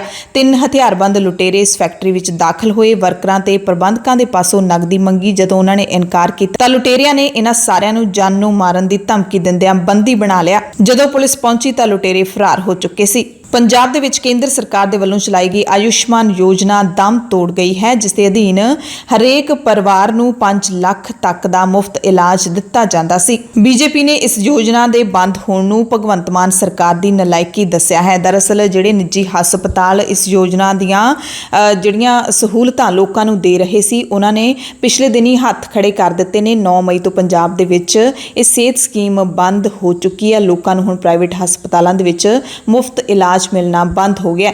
ਦਰਅਸਲ ਸਰਕਾਰ ਨੇ ਕਰੋੜਾਂ ਰੁਪਏ ਦੀ ਇਹਨਾਂ ਦੀ ਅਦਾਇਗੀ ਨਹੀਂ ਕੀਤੀ ਹੈ। ਬਕਾਇਆ ਜ਼ਿਆਦਾ ਹੋਣ ਕਰਕੇ ਨਿੱਜੀ ਹਸਪਤਾਲਾਂ ਨੇ ਮੁਫਤ ਇਲਾਜ ਕਰਨ ਤੋਂ ਹੱਥ ਖੜੇ ਕਰ ਦਿੱਤੇ ਨੇ। ਬੀਜੇਪੀ ਦੇ ਸੀਨੀਅਰ ਲੀਡਰਾਂ ਰਣਦੀਪ ਸਿੰਘ ਦਿਓਲ ਤੇ ਸੁਨੀਲ ਗੋਇਲ ਨੇ ਕਿਹਾ ਕਿ 2018 ਦੇ ਵਿੱਚ ਪ੍ਰਧਾਨ ਮੰਤਰੀ ਮੋਦੀ ਦੇ ਵੱਲੋਂ ਇਹ ਵੱਡੀ ਸਿਹਤ ਯੋਜਨਾ ਆਰੰਭੀ ਗਈ ਸੀ, ਜਿਸ ਤੇ ਦੇਸ਼ ਵਿੱਚ 50 ਕਰੋੜ ਲਾਭਪਾਤਰੀ ਨੇ। ਬਾਕੀ ਸਾਰੇ ਸੂਬਿਆਂ ਦੇ ਵਿੱਚ ਯੋਜਨਾ ਚੱਲ ਰਹੀ ਹੈ, ਪਰ ਪੰਜਾਬ ਦੇ ਵਿੱਚ ਭਗਵੰਤ ਮਾਨ ਸਰਕਾਰ ਦੀ ਨਲਾਇਕੀ ਕਰਕੇ ਇਹ ਯੋਜਨਾ ਖਤਮ ਹੋ ਚੁੱਕੀ ਹੈ, ਬੰਦ ਹੋ ਚੁੱਕੀ ਹੈ। ਹਾਲਾਂਕਿ ਜੇ ਪੰਜਾਬ ਸਰਕਾਰ ਅਦਾਇਗੀ ਕਰੇ ਤਾਂ ਆਯੁਸ਼ਮਾਨ ਯੋਜਨਾ ਮੁੜ ਤੋਂ ਸ਼ੁਰੂ ਹੋ ਸਕਦੀ ਹੈ। ਪੰਜਾਬ ਦੀਆਂ ਖਾਸ ਖਬਰਾਂ ਦੀ ਖਾਸ ਬੁਲੇਟਿਨ ਦੇ ਵਿੱਚ ਕੁਝ ਹੋਰ ਖਬਰਾਂ ਤੁਹਾਨੂੰ ਵਿਸਥਾਰ ਨਾਲ ਦੱਸਦੇ ਹਾਂ। ਸਜ਼ਾ ਪੂਰੀ ਕਰ ਚੁੱਕੇ ਬੰਦੀ ਸਿੰਘਾਂ ਦੀ ਰਿਹਾਈ ਲਈ ਸ਼ੁਰੂ ਕੀਤੀਆਂ ਕੋਸ਼ਿਸ਼ਾਂ ਦੀ ਸ਼ੁਰੂਆਤ ਹੋਈ ਹੈ। ਸ਼੍ਰੀ ਅਕਾਲ ਤਖਤ ਸਾਹਿਬ ਦੀ ਅਗਵਾਈ ਦੇ ਵਿੱਚ 1 ਦਰਜਨ ਦੇ ਕਰੀਬ ਪੰਥਕ ਧਿਰਾਂ ਨੇ ਕਾਰਜ ਨੂੰ ਸਿਰੇ ਲਾਉਣ ਦੇ ਲਈ ਰਲ ਕੇ ਲੜਨ ਦਾ ਪ੍ਰਣ ਲਿਆ ਹੈ। ਸ਼੍ਰੋਮਣੀ ਗੁਰਦੁਆਰਾ ਪ੍ਰਬੰਧਕ ਕਮੇਟੀ ਦੇ ਪ੍ਰਧਾਨ ਐਡਵੋਕੇਟ ਹਰਜਿੰਦਰ ਸਿੰਘ ਧਾਮੀ ਦੇ ਸੱਦੇ ਤੇ ਸਿਆਸੀ ਪਾਰਟੀਆਂ ਤੋਂ ਬਿਨਾਂ DSGMC ਹਰਿਆਣਾ ਸਿੱਖ ਗੁਰਦੁਆਰਾ ਪ੍ਰਬੰਧਕ ਕਮੇਟੀ ਤੋਂ ਬਿਨਾਂ ਪੰਥ ਦੇ ਮਹਾਪੁਰਸ਼ ਕਹੇ ਜਾਣ ਵਾਲੇ ਸਾਧੂ ਸੰਤਾਂ ਨੇ ਦ੍ਰਿੜਤਾ ਦੇ ਨਾਲ ਇਸ ਸੰਘਰਸ਼ ਨੂੰ ਸਫਲ ਬਣਾਉਣ ਦਾ ਪ੍ਰਣ ਲਿਆ ਹੈ। ਸੰਘਰਸ਼ ਦੀ ਅਗਵਾਈ ਦੇ ਲਈ ਇੱਕ ਕਮੇਟੀ ਦਾ ਗਠਨ ਵੀ ਕੀਤਾ ਗਿਆ ਹੈ। 3 ਪੜਾਵਾਂ ਦੌਰਾਨ ਲੜਾਈ ਲੜਨ ਤੇ ਇਸ ਇਕੱਠ ਦੇ ਵਿੱਚ ਸਹਿਮਤੀ ਬਣੀ ਹੈ। SGPC ਦੇ ਪ੍ਰਧਾਨ ਐਡਵੋਕੇਟ ਹਰਜਿੰਦਰ ਸਿੰਘ ਧਾਮੀ ਨੇ ਇਸ ਲੜਾਈ ਨੂੰ ਤੇਜ਼ ਕਰਨ ਦੇ ਲਈ ਜਿਹੜਾ ਇਕੱਠ ਹੋਇਆ ਉਹਨਾਂ ਸਾਰਿਆਂ ਦੇ ਪਾਸੋਂ ਹਰ ਤਰ੍ਹਾਂ ਦੀ ਕੁਰਬਾਨੀ ਦੇਣ ਦਾ ਸੱਦਾ ਦਿੱਤਾ ਗਿਆ ਹੈ। ਤੇ ਸ਼੍ਰੀ ਅਕਾਲ ਤਖਤ ਸਾਹਿਬ ਦੀ ਡਾਇਰੈਕਸ਼ਨ ਆ ਤੇ ਉਹਦੇ ਤਹਿਤ ਇਹਨੂੰ ਆਪਾਂ ਹੱਲ ਕਰਨ ਲਈ ਸਿਰ ਤੋੜ ਯਤਨ ਕਰੀਏ। ਸੋ ਮੈਂ ਸਮਝਦਾ ਅੱਜ ਇੱਕ ਭਾਵੇਂ ਸ਼੍ਰੋਮਣੀ ਗੁਰਦੁਆਰਾ ਪ੍ਰਬੰਧਕ ਕਮੇਟੀ ਦਾ ਪਹਿਲਾਂ ਮੁੱਖ ਸੇਵਾਦਾਰ ਸੀ, ਪੰਥ ਨੇ ਇੱਕ ਬੋਝ ਹੋਰ ਜ਼ਿਆਦਾ ਪਾਤਾ ਕਿ ਸਮੁੱਚੇ ਤੌਰ ਤੇ ਸਾਰੇ ਪੰਥ ਨੇ ਇਕੱਤਰ ਹੋ ਕੇ ਜਿਹੜਾ ਇਹ ਮੈਨੂੰ ਖੁਸ਼ੀ ਆ। ਔਰ ਉਹਨਾਂ ਮਹਾਨ ਸਿੱਖ ਕੈਦੀਆਂ ਨੂੰ ਜਿਹੜੇ ਨਿੱਜ ਕਰਕੇ ਅੰਦਰ ਨਹੀਂ ਗਏ, ਮੈਂ ਸਮਝਦਾ ਇਹ ਵੀ ਸਬੱਬ ਬਣਿਆ ਕਿ ਉਹਨਾਂ ਦੀ ਰਿਹਾਈ ਦੇ ਲਈ ਅੱਜ ਪੰਥ ਨੇ ਇਕਜੁੱਟਤਾ ਜਿਹੜੀ ਹੈ ਇੱਕ ਜੁਟਦਾ ਹੋ ਕੇ ਦਿਖਾ ਲਈ ਆ। ਦਰਅਸਲ ਪਿਛਲੇ ਦਿਨੀ ਸ਼੍ਰੋਮਣੀ ਅਕਾਲੀ ਦਲ ਦੇ ਪ੍ਰਧਾਨ ਸੁਖਬੀਰ ਸਿੰਘ ਬਾਦਲ ਨੇ ਬਾਕਾਇਦਾ ਤੌਰ ਤੇ SGPC ਪ੍ਰਧਾਨ ਐਡਵੋਕੇਟ ਹਰਜਿੰਦਰ ਸਿੰਘ ਧਾਮੀ ਨੂੰ ਬੇਨਤੀ ਕੀਤੀ ਸੀ ਕਿ ਸ਼੍ਰੀ ਅਕਾਲ ਤਖਤ ਸਾਹਿਬ ਦੇ ਜਥੇਦਾਰ ਗਿਆਨੀ ਹਰਪ੍ਰੀਤ ਸਿੰਘ ਦੀ ਅਗਵਾਈ ਦੇ ਵਿੱਚ ਪੰਥਕ ਇਕੱਠ ਸੱਦਿਆ ਜਾਵੇ। ਇਸ ਤੋਂ ਵੀ ਪਹਿਲਾਂ ਸ਼੍ਰੀ ਅਕਾਲ ਤਖਤ ਸਾਹਿਬ ਦੇ ਕਾਰਜਕਾਰੀ ਜਥੇਦਾਰ ਵੀ ਸ਼੍ਰੋਮਣੀ ਕਮੇਟੀ ਨੂੰ ਬੰਦੀ ਸਿੰਘਾਂ ਦੀ ਰਿਹਾਈ ਲਈ ਪੰਥਕ ਧਿਰਾਂ ਨੂੰ ਨਾਲ ਲੈ ਕੇ ਸੰਘਰਸ਼ ਵਿੱਢਣ ਦੇ ਲਈ ਕਹਿ ਚੁੱਕੇ ਸਨ। ਉਸ ਤੋਂ ਬਾਅਦ ਤੁਰੰਤ ਹੀ SGPC ਪ੍ਰਧਾਨ ਨੇ ਵੀ ਬਿਆਨ ਜਾਰੀ ਕਰ ਦਿੱਤਾ। 11 ਤਰੀਕ ਨੂੰ ਇਕੱਠ ਸੱਦ ਲਿਆ ਅਤੇ ਇਸ ਇਕੱਠ ਦੇ ਵਿੱਚ ਅਕਾਲੀ ਦਲ ਦੇ ਪ੍ਰਧਾਨ ਸੁਖਬੀਰ ਸਿੰਘ ਬਾਦਲ ਦੀ ਅਗਵਾਈ ਦੇ ਹੇਠ ਕੋਰ ਕਮੇਟੀ, ਸ਼੍ਰੋਮਣੀ ਅਕਾਲੀ ਦਲ ਅੰਮ੍ਰਿਤਸਰ ਦੇ ਪ੍ਰਧਾਨ ਸਿਮਰਨਜੀਤ ਸਿੰਘ ਮਾਨ, ਦਿੱਲੀ ਗੁਰਦੁਆਰਾ ਪ੍ਰਬੰਧਕ ਕਮੇਟੀ ਦੇ ਪ੍ਰਧਾਨ ਸਾਬਕਾ ਪ੍ਰਧਾਨ ਪਰਮਜੀਤ ਸਿੰਘ ਸਰਨਾ, ਮਨਜੀਤ ਸਿੰਘ GK ਸਮੇਤ ਹਰਿਆਣਾ ਸਿੱਖ ਗੁਰਦੁਆਰਾ ਪ੍ਰਬੰਧਕ ਕਮੇਟੀ ਦੇ ਪ੍ਰਧਾਨ ਬਲਜੀਤ ਸਿੰਘ ਦਾਦੂਵਾਲ ਨੇ ਸ਼ਮੂਲੀਅਤ ਕੀਤੀ। ਇਸ ਮੀਟਿੰਗ ਦੇ ਵਿੱਚ ਨਿਹੰਗ ਸਿੰਘ ਜਥੇਬੰਦੀਆਂ ਵੀ ਪਹੁੰਚੀਆਂ ਹੋਈਆਂ ਸੀ। ਵੱਡੀ ਗਿਣਤੀ ਦੇ ਵਿੱਚ ਪੰਥ ਦੇ ਸੰਤਾਂ ਮਹਾਪੁਰਸ਼ਾਂ ਨੇ ਵੀ ਹਾਜ਼ਰੀਆਂ ਭਰੀਆਂ। ਇਕੱਠ ਦੇ ਵਿੱਚ 3 ਮਤੇ ਪਾਸ ਕਰਕੇ ਬੰਦੀ ਸਿੰਘਾਂ ਦੀ ਰਿਹਾਈ ਤੱਕ ਪੜਾਵਾਰ ਲੜਾਈ ਲੜਨ ਦੇ ਲਈ ਰਜ਼ਾਮੰਦੀ ਹੈ ਜਿਹੜੀ ਉਹ ਕੀਤੀ ਗਈ। ਤੇ ਇਸ ਬੈਠਕ ਦੇ ਵਿੱਚ ਹਵਾਰਾ ਕਮੇਟੀ ਦੇ ਮੈਂਬਰ ਵੀ ਪਹੁੰਚੇ, ਜਿਨ੍ਹਾਂ ਨੇ ਪਿਛਲੇ ਦਿਨੀ ਸੰਗਤ ਨੂੰ ਸੁਚੇਤ ਰਹਿਣ ਦੀ ਅਪੀਲ ਕੀਤੀ ਸੀ ਕਿ ਸ਼੍ਰੋਮਣੀ ਅਕਾਲੀ ਦਲ ਬੰਦੀ ਸਿੰਘਾਂ ਦੀ ਰਿਹਾਈ ਦੇ ਮਸਲੇ ਦੇ ਉੱਤੇ ਆਪਣੇ ਜਿਹੜੇ ਨਿੱਜੀ ਹਿੱਤ ਨੇ ਉਹ ਪੂਰੇ ਕਰਨ ਦੀ ਕੋਸ਼ਿਸ਼ ਦੇ ਵਿੱਚ ਹੈ। ਇਸ ਕਰਕੇ ਇਸ ਇਕੱਠ ਤੋਂ ਸੁਚੇਤ ਰਿਹਾ ਜਾਵੇ। ਪਰ ਹਵਾਰਾ ਕਮੇਟੀ ਦੇ ਮੈਂਬਰ ਨੇ ਜਿਹੜੇ ਉਹ ਇਸ ਮੀਟਿੰਗ ਦੇ ਵਿੱਚ ਸ਼ਾਮਲ ਦੇਖੇ ਗਏ ਤੇ ਕਈ ਹੋਰ ਵੀ ਬਹੁਤ ਸਾਰੇ ਅਜਿਹੇ ਲੀਡਰ ਇਸ ਮੀਟਿੰਗ ਦੇ ਵਿੱਚ ਸ਼ਾਮਲ ਹੋਏ ਜਿਹੜੇ ਬਾਦਲ ਪਰਿਵਾਰ ਦੇ ਉੱਤੇ ਸਿਆਸਤ, ਹਰ ਮੁੱਦੇ ਨੂੰ ਲੈ ਕੇ ਸਿਆਸਤ ਕਰਨ ਦੇ ਹੀ ਇਲਜ਼ਾਮ ਲਾਉਂਦੇ ਰਹੇ ਨੇ। ਪਰ ਉਹਨਾਂ ਨੇ ਇਸ ਇਕੱਠ ਦੇ ਵਿੱਚ ਸ਼ਮੂਲੀਅਤ ਦਰਜ ਕਰਵਾਈ ਹੈ ਅਤੇ ਰਜ਼ਾਮੰਦੀ ਵੀ ਜਤਾਈ ਹੈ। ਇਕੱਠ ਤੋਂ ਬਾਅਦ ਪ੍ਰੈਸ ਕਾਨਫਰੰਸ ਨੂੰ ਸੰਬੋਧਨ ਕਰਦਿਆਂ ਕਮੇਟੀ ਪ੍ਰਧਾਨ ਧਾਮੀ ਨੇ ਕਿਹਾ ਕਿ ਸਿੱਖ ਕੈਦੀ ਜਿਹੜੇ ਪਿਛਲੇ 30 ਸਾਲਾਂ ਤੋਂ ਜੇਲ੍ਹਾਂ ਵਿੱਚ ਬੰਦ ਨੇ, ਉਹਨਾਂ ਨੇ ਨਾ ਤਾਂ ਕਿਸੇ ਨਿੱਜੀ ਰੰਜਿਸ਼ ਤਹਿਤ ਤੇ ਨਾ ਹੀ ਕਿਸੇ ਵਿਅਕਤੀਗਤ ਹਿੱਤ ਦੇ ਲਈ ਕੋਈ ਕਾਰਵਾਈ ਕੀਤੀ, ਸਗੋਂ ਉਹਨਾਂ ਦੇ ਮਨਾਂ ਦੇ ਵਿੱਚ ਸੱਚਖੰਡ ਸ੍ਰੀ ਦਰਬਾਰ ਸਾਹਿਬ ਉੱਤੇ ਹੋਏ ਹਮਲੇ ਨੂੰ ਲੈ ਕੇ ਵੱਡਾ ਰੋਸ ਸੀ। ਇਸ ਲਈ ਅਜਿਹੇ ਜੁਝਾਰੂ ਸਿੰਘਾਂ ਨੂੰ ਜੇਲ੍ਹਾਂ ਵਿੱਚੋਂ ਰਿਹਾ ਕਰਵਾਉਣ ਲਈ ਸਿੱਖ ਕੌਮ ਦੇ ਸਿਰ ਹੁਣ ਵੱਡੀ ਜ਼ਿੰਮੇਵਾਰੀ ਆ ਪਈ ਹੈ। ਉਹਨਾਂ ਨੇ ਇਹ ਵੀ ਕਿਹਾ ਕਿ ਪਹਿਲਾਂ ਵੀ ਪ੍ਰੋਫੈਸਰ ਦਵਿੰਦਰਪਾਲ ਸਿੰਘ ਭੁੱਲਰ ਸਮੇਤ ਦੂਸਰੇ ਬੰਦੀ ਸਿੰਘਾਂ ਦੀ ਰਿਹਾਈ ਲਈ ਯਤਨ ਕੀਤੇ ਗਏ ਸੀ। ਦੇਸ਼ ਦੇ ਰਾਸ਼ਟਰਪਤੀ ਨੂੰ ਸਜ਼ਾ ਮਾਫੀ ਲਈ ਮੰਗ ਪੱਤਰ ਵੀ ਦਿੱਤੇ ਗਏ, ਪਰ ਹਾਲੇ ਤੱਕ ਕੋਈ ਕਾਰਵਾਈ ਨਹੀਂ ਹੋਈ। ਉਹਨਾਂ ਨੇ 550 ਸਾਲਾ ਗੁਰੂ ਨਾਨਕ ਸਾਹਿਬ ਪਾਤਸ਼ਾਹ ਦਾ ਜਿਹੜਾ ਮਨਾਇਆ ਗਿਆ ਸੀ, ਉਸ ਮੌਕੇ ਕੇਂਦਰ ਸਰਕਾਰ ਦੇ ਵੱਲੋਂ ਬੰਦੀ ਸਿੰਘਾਂ ਦੀ ਰਿਹਾਈ ਦਾ ਐਲਾਨ ਕੀਤਾ ਗਿਆ ਸੀ। ਉਸ ਮਸਲੇ ਨੂੰ ਲੈ ਕੇ ਵੀ ਉਹਨਾਂ ਨੇ ਕੇਂਦਰ ਸਰਕਾਰ ਤੇ ਮੁਕਰਨ ਦਾ ਦੋਸ਼ ਲਾਇਆ। ਉਹਨਾਂ ਦੱਸਿਆ ਕਿ ਇਸ ਇਕੱਠ ਦੇ ਵੱਲੋਂ ਪੰਜਾਬ ਤੋਂ ਲੋਕ ਸਭਾ ਦੇ ਮੈਂਬਰਾਂ ਨੂੰ ਬੰਦੀ ਸਿੰਘਾਂ ਦੀ ਰਿਹਾਈ ਲਈ ਕੇਂਦਰ ਤੇ ਦਬਾਅ ਪਾਉਣ ਦੀ ਤਾਕੀਦ ਕੀਤੀ ਗਈ ਹੈ। ਇਕੱਠ ਦੀ ਅਗਵਾਈ ਹੇਠ ਸਿੱਖ ਜਥੇਬੰਦੀਆਂ ਸੰਘਰਸ਼ ਦੇ ਪਹਿਲੇ ਪੜਾਅ ਵਜੋਂ ਵੱਖ-ਵੱਖ ਸੂਬਿਆਂ ਦੇ ਗਵਰਨਰ ਰਾਹੀਂ ਰਾਸ਼ਟਰਪਤੀ ਨੂੰ ਮੰਗ ਪੱਤਰ ਭੇਜਣਗੀਆਂ। ਜੇ ਲੋੜ ਪਈ ਤਾਂ ਤਿੱਖਾ ਸੰਘਰਸ਼ ਉਲੀਕਣ ਤੋਂ ਗੁਰੇਜ਼ ਨਹੀਂ ਕੀਤਾ ਜਾਏਗਾ। ਧਾਮੀ ਨੇ ਕਿਹਾ ਕਿ ਪੰਥ ਵੱਲੋਂ ਸੰਘਰਸ਼ ਦੀ ਅਗਵਾਈ ਕਰਨ ਲਈ ਦਿੱਤੀ ਜ਼ਿੰਮੇਵਾਰੀ ਦੇ ਨਾਲ-ਨਾਲ ਉਹਨਾਂ ਦੇ ਉੱਤੇ ਹੁਣ ਇੱਕ ਹੋਰ ਵੱਡੀ ਜ਼ਿੰਮੇਵਾਰੀ ਆ ਪਈ ਹੈ ਤੇ ਇਸ ਜ਼ਿੰਮੇਵਾਰੀ ਨੂੰ ਸਿਰੇ ਲਾਉਣ ਲਈ ਮੈਂ ਹਰ ਤਰ੍ਹਾਂ ਦੀ ਕੁਰਬਾਨੀ ਦੇਣ ਲਈ ਤਿਆਰ ਰਹਾਂਗਾ। ਸ਼੍ਰੋਮਣੀ ਅਕਾਲੀ ਦਲ ਦੇ ਪ੍ਰਧਾਨ ਸੁਖਬੀਰ ਸਿੰਘ ਬਾਦਲ ਨੇ ਵੀ ਇਸ ਇਕੱਠ ਨੂੰ ਸੰਬੋਧਨ ਕੀਤਾ। ਅੰਦਰ ਸੰਬੋਧਨ ਕੀਤਾ, ਬਾਹਰ ਆ ਕੇ ਵੀ ਮੀਡੀਆ ਨੂੰ ਜਾਣਕਾਰੀ ਦਿੱਤੀ। ਸੁਖਬੀਰ ਸਿੰਘ ਬਾਦਲ ਜਿਹੜੇ ਉਸ ਸਰਕਾਰ ਦੇ ਵਿੱਚ ਰਹੇ ਨੇ ਜਿਹੜੀ ਅਕਾਲੀਆਂ ਦੀ ਸਰਕਾਰ ਸੀ, ਉਸ ਵੇਲੇ ਭਾਵੇਂ ਮੁੱਖ ਮੰਤਰੀ ਪ੍ਰਕਾਸ਼ ਸਿੰਘ ਬਾਦਲ ਹੁੰਦੇ ਸੀ, ਪਰ ਉਸ ਸਮੇਂ ਦੇ ਦਰਮਿਆਨ ਬੰਦੀ ਸਿੰਘਾਂ ਦੀ ਰਿਹਾਈ ਦੇ ਲਈ ਕੋਈ ਖਾਸ ਚਾਰਾਜੋਈ ਜਾਂ ਕੋਈ ਇਹੋ ਜਿਹਾ ਸੰਘਰਸ਼ ਕਿਉਂ ਨਹੀਂ ਉਲੀਕਿਆ ਗਿਆ। ਇਹ ਸਵਾਲ ਵੀ ਨਾਲੋਂ ਨਾਲ ਸ਼੍ਰੋਮਣੀ ਅਕਾਲੀ ਦਲ ਦੇ ਪ੍ਰਧਾਨ ਨੂੰ ਪੰਥਕ ਲੋਕ ਨੇ ਜਿਹੜੇ ਉਹ ਕਰ ਰਹੇ ਨੇ। ਹਾਲਾਂਕਿ ਇਕੱਠ ਦੇ ਵਿੱਚ ਕੋਈ ਇਹੋ ਜਿਹੀ ਗੱਲ ਸਾਹਮਣੇ ਨਹੀਂ ਆਈ ਕਿਉਂਕਿ ਕੋਈ ਸਿੱਧਾ ਪ੍ਰਸਾਰਣ ਨਹੀਂ ਕੀਤਾ ਗਿਆ, ਇਸ ਕਰਕੇ ਸਾਰੀ ਕਾਰਵਾਈ ਤਾਂ ਨਹੀਂ ਅਸੀਂ ਜਾਣ ਸਕੇ, ਪਰ ਜਿਹੜਾ ਸ਼ਾਂਤੀਪੂਰਨ ਤਰੀਕੇ ਦੇ ਨਾਲ ਹੀ ਇਹ ਇਕੱਠ ਕਹਿੰਦੇ ਨਿਬੜਿਆ ਹੈ। ਸੋ ਸੁਖਬੀਰ ਬਾਦਲ ਨੇ ਇਸ ਕਾਰਜ ਦੀ ਸੰਪੂਰਨਤਾ ਦੇ ਲਈ ਪੰਥ ਦੇ ਹਰ ਹੁਕਮ ਨੂੰ ਖਿੜੇ ਮੱਥੇ ਨਿਭਾਏ ਜਾਣ ਦਾ ਵਚਨ ਦਿੱਤਾ। ਬਾਦਲ ਨੇ ਕਿਹਾ ਕਿ 26 28 ਤੇ 32 ਸਾਲ ਇੱਕੋ ਜੇਲ੍ਹ ਦੇ ਵਿੱਚ ਸਾਡੇ ਸਿੰਘ ਰਹੇ ਨੇ, ਫਿਰ ਵੀ ਚੜ੍ਹਦੀ ਕਲਾ ਉਹਨਾਂ ਦੇ ਚਿਹਰਿਆਂ ਤੇ ਹੈ, ਬਹੁਤ ਵੱਡੀ ਗੱਲ ਹੈ। ਕਹਿੰਦੇ ਇਹੋ ਜਿਹਾ ਜਿਹੜਾ ਮਨੁੱਖੀ ਤਸ਼ੱਦਦ ਦੁਨੀਆ ਦੇ ਇਤਿਹਾਸ ਦੇ ਵਿੱਚ ਕਿਤੇ ਨਹੀਂ ਹੋਇਆ ਜਿਹੜਾ ਬੰਦੀ ਸਿੰਘਾਂ ਦੇ ਨਾਲ ਹੋ ਰਿਹਾ ਹੈ, ਕਿਉਂਕਿ 32 ਸਾਲ ਲਗਾਤਾਰ ਇੱਕੋ ਕਾਲ ਕੋਠੜੀ ਦੇ ਵਿੱਚ ਰਹਿਣਾ ਤੇ ਇੱਕ ਦਿਨ ਦੀ ਵੀ ਪੈਰੋਲ ਨਾ ਮਿਲਣਾ, ਇਹ ਬਹੁਤ ਹੀ ਦੁਖਦਾਈ ਹੈ। ਬਾਦਲ ਨੇ ਸਵਾਲ ਖੜੇ ਹੋਣ ਤੋਂ ਪਹਿਲਾਂ ਹੀ ਬੋਚਦਿਆਂ ਕਿਹਾ ਕਿ ਬੇਸ਼ੱਕ ਅਸੀਂ ਸਾਰੇ ਇੱਕ ਦੂਸਰੇ ਦੇ ਖਿਲਾਫ ਬੋਲਦੇ ਹਾਂ, ਪਰ ਉਹ ਸਭ ਸਿਆਸੀ ਗੱਲਾਂ ਹੁੰਦੀਆਂ ਨੇ। ਜਦੋਂ ਕੋਈ ਧਾਰਮਿਕ ਮਸਲਾ ਆਉਂਦਾ ਤਾਂ ਸਾਨੂੰ ਸਾਰਿਆਂ ਨੂੰ ਜ਼ਰੂਰ ਇਕੱਠਾ ਹੋਣਾ ਚਾਹੀਦਾ ਹੈ। ਸ਼੍ਰੀ ਅਕਾਲ ਤਖਤ ਸਾਹਿਬ ਤੋਂ ਕੋਈ ਫੈਸਲਾ ਹੋਵੇ, ਸਾਨੂੰ ਉਹਦੇ ਤੇ ਕੋਈ ਕਿੰਤੂ ਪ੍ਰੰਤੂ ਨਹੀਂ ਕਰਨਾ ਚਾਹੀਦਾ। ਕਹਿੰਦੇ ਇਸ ਮੀਟਿੰਗ ਤੋਂ ਪੰਥਕ ਏਕਤਾ ਦਾ ਸੁਨੇਹਾ ਜਾਏਗਾ। ਕਹਿੰਦੇ ਮੈਂ ਆਪਣੀ ਜ਼ਿੰਦਗੀ ਦੇ ਵਿੱਚ ਨਹੀਂ ਦੇਖਿਆ ਕਿ ਕਦੇ ਇੰਨਾ ਵੱਡਾ ਇਕੱਠ ਪੰਥਕ ਏਕਤਾ ਦਾ ਹੋਇਆ ਹੋਵੇ, ਇਹ ਪਰਮਾਤਮਾ ਦੀ ਮਿਹਰ ਦੇ ਨਾਲ ਹੀ ਹੋਇਆ ਹੈ। ਉਹਨਾਂ ਕਿਹਾ ਕਿ ਸਾਨੂੰ ਸ਼੍ਰੋਮਣੀ ਗੁਰਦੁਆਰਾ ਪ੍ਰਬੰਧਕ ਕਮੇਟੀ ਤੇ ਸ਼੍ਰੀ ਅਕਾਲ ਤਖਤ ਸਾਹਿਬ ਦੇ ਝੰਡੇ ਥੱਲੇ ਇਕੱਠਾ ਹੋਣਾ ਚਾਹੀਦਾ ਹੈ। ਜੋ ਫੈਸਲਾ ਕਮੇਟੀ ਲਏਗੀ, ਜੋ ਪ੍ਰੋਗਰਾਮ ਬਣਾਏਗੀ, ਸ਼੍ਰੋਮਣੀ ਅਕਾਲੀ ਦਲ ਅੱਖਾਂ ਮੀਚ ਕੇ ਉਸ ਪ੍ਰੋਗਰਾਮ ਦੇ ਵਿੱਚ ਹਿੱਸਾ ਲਵੇਗੀ। ਬਹੁਤ ਆਪਾਂ ਇੱਕ ਦੂਜੇ ਦੇ ਖਿਲਾਫ ਬੋਲੇ ਵੀ ਹੋਣੇ ਆ, ਇਲੈਕਸ਼ਨ ਵੀ ਲੜੇ ਹੋਣੇ ਆ, ਉਹ ਇੱਕ ਸਿਆਸੀ ਖੜਾ ਹੈ। ਪਰ ਜਦੋਂ ਕੋਈ ਧਾਰਮਿਕ ਇਸ਼ੂ ਆ ਜਾਏ ਉਦੋਂ ਆਪਾਂ ਸਾਰੇ ਇਕੱਠੇ ਹੋ ਗਏ। ਘੱਟ ਤੋਂ ਘੱਟ ਧਾਰਮਿਕ ਇਸ਼ੂ ਤੇ ਆਪਾਂ ਸਾਰੇ ਇਕੱਠੇ ਹੋ ਗਏ, ਇੱਕ ਝੰਡੇ ਥੱਲੇ ਇਕੱਠੇ ਹੋ ਗਏ। ਕੋਈ ਚੌਧਰ ਦੀ ਗੱਲ ਨਹੀਂ ਹੈ, ਕੋਈ ਕੁਛ ਨਹੀਂ ਹੈ। ਆਪਣੀਆਂ ਦੋ ਇੰਸਟੀਟਿਊਸ਼ਨਸ ਹੈ ਜਿਹੜੀ ਆਪਾਂ ਨੂੰ ਸਭ ਤੋਂ ਵੱਡੀ ਤਾਕਤ ਆਪਣੀ ਹੈ ਕਿ ਆਪਾਂ ਆਪਣੀਆਂ ਦੋ ਇੰਸਟੀਟਿਊਸ਼ਨਸ ਦਾ ਕਿ ਥੱਲੇ ਆਪਾਂ ਪੰਥ ਇਕੱਠਾ ਹੋ ਜਾਂਦਾ ਹੈ। ਸ਼੍ਰੀ ਅਕਾਲ ਤਖਤ ਸਾਹਿਬ ਆਪਣੇ ਜਿਵੇਂ ਫਿਰ ਸੁਪਰੀਮ ਅਥਾਰਟੀ ਹੈ, ਹਲੇ ਵੀ ਕੋਈ ਲੋਕ ਕਿੰਤੂ ਬਿੰਤੂ ਕਰਦੇ ਨੇ, ਉਹਨਾਂ ਨੂੰ ਚੰਨਾ ਬੇਨਤੀ ਕਰਦੇ ਆ ਸ਼੍ਰੀ ਅਕਾਲ ਤਖਤ ਸਾਹਿਬ ਤੇ ਕੋਈ ਵੀ ਫੈਸਲਾ ਹੋਏ ਆਪਾਂ ਨੂੰ ਕਿੰਤੂ ਬਿੰਤੂ ਨਾ ਕਰੀਏ, ਕਿਉਂਕਿ ਜੇ ਆਪਾਂ ਉਹ ਇੰਸਟੀਟਿਊਸ਼ਨ ਨੂੰ ਕਮਜ਼ੋਰ ਕਰ ਦਿੱਤਾ ਆਪਣੀ ਅੱਧੀ ਤਾਕਤ ਹੋ ਜਾਣੀ ਹੈ। ਤੇ ਜਦੋਂ ਸੁਖਬੀਰ ਬਾਦਲ ਨੇ ਇਹ ਕਿਹਾ ਕਿ ਜਦੋਂ ਤੱਕ ਬੰਦੀ ਸਿੰਘ ਰਿਹਾ ਨਹੀਂ ਹੋ ਜਾਂਦੇ ਅਸੀਂ ਇਕੱਠੇ ਹੋ ਕੇ ਫੈਸਲੇ ਲਵਾਂਗੇ, ਅਸੀਂ ਪੰਥ ਦੇ ਪਿੱਛੇ ਹੋ ਕੇ ਤੁਰਾਂਗੇ, ਜੋ ਸਾਨੂੰ ਹੁਕਮ ਆਊਗਾ ਅਕਾਲ ਤਖਤ ਸਾਹਿਬ ਤੋਂ ਉਸ ਦੇ ਪਿੱਛੇ ਹੀ ਅਸੀਂ ਲੱਗਾਂਗੇ। ਜਦੋਂ ਸੁਖਬੀਰ ਬਾਦਲ ਨੇ ਇਹ ਕਿਹਾ ਤਾਂ ਸੰਗਤ ਵਿੱਚੋਂ ਇੱਕ ਸਿੰਘ ਨੇ ਹੱਥ ਖੜੇ ਕਰਕੇ ਕਿਹਾ ਕਿ ਜੋ ਕਦਮ ਚੁੱਕਣੇ ਨੇ ਉਹ ਚੰਗੀ ਤਰ੍ਹਾਂ ਚੁੱਕਿਓ, ਮੁੜ ਕੇ ਕੱਚਾ ਨਾ ਹੋ ਜਾਇਓ, ਕੱਚਾ ਨਾ ਕੁਛ ਰਹਿ ਜਾਵੇ ਕਿ ਅਗਾਂਹ ਕੋਈ ਸਿੰਘ ਜਾਵੇ ਹੀ ਨਾ। ਸੋ ਸੁਖਬੀਰ ਬਾਦਲ ਨੇ ਇਸ ਗੱਲ ਨੂੰ ਅਣਸੁਣਿਆ ਕਰ ਦਿੱਤਾ ਤੇ ਨਾਲ ਦੀ ਨਾਲ ਫਿਰ ਫਤਿਹ ਵੀ ਬੁਲਾ ਦਿੱਤੀ ਕਿ ਕਿਤੇ ਹੋਰ ਕੋਈ ਵਿਰੋਧੀ ਸੁਰ ਹੈ ਜਿਹੜੀ ਉਹ ਨਾ ਉੱਠ ਖੜੇ, ਹੋਰ ਕੋਈ ਸਵਾਲ ਨਾ ਉੱਠ ਖੜੇ। ਉਹ ਜਿਹੜਾ ਅਖੀਰ ਵਾਲਾ ਇਹ ਭਾਗ ਹੈ ਉਹਨਾਂ ਦੇ ਸੰਬੋਧਨ ਦਾ, ਇਹ ਤੁਸੀਂ ਵੀ ਜ਼ਰੂਰ ਦੇਖੋ। ਇਕੱਠੇ ਹੋ ਕੇ ਚੱਲੀਏ, ਜੋ ਕਦਮ ਚੁੱਕੀਏ ਮੁੜ ਕੇ ਕੱਚਾ ਨਾ ਹੋਵੇ। ਚੱਲੀਏ, ਜੋ ਕਦਮ ਚੁੱਕੀਏ ਮੁੜ ਕੇ ਕੱਚਾ ਨਾ ਹੋਵੇ।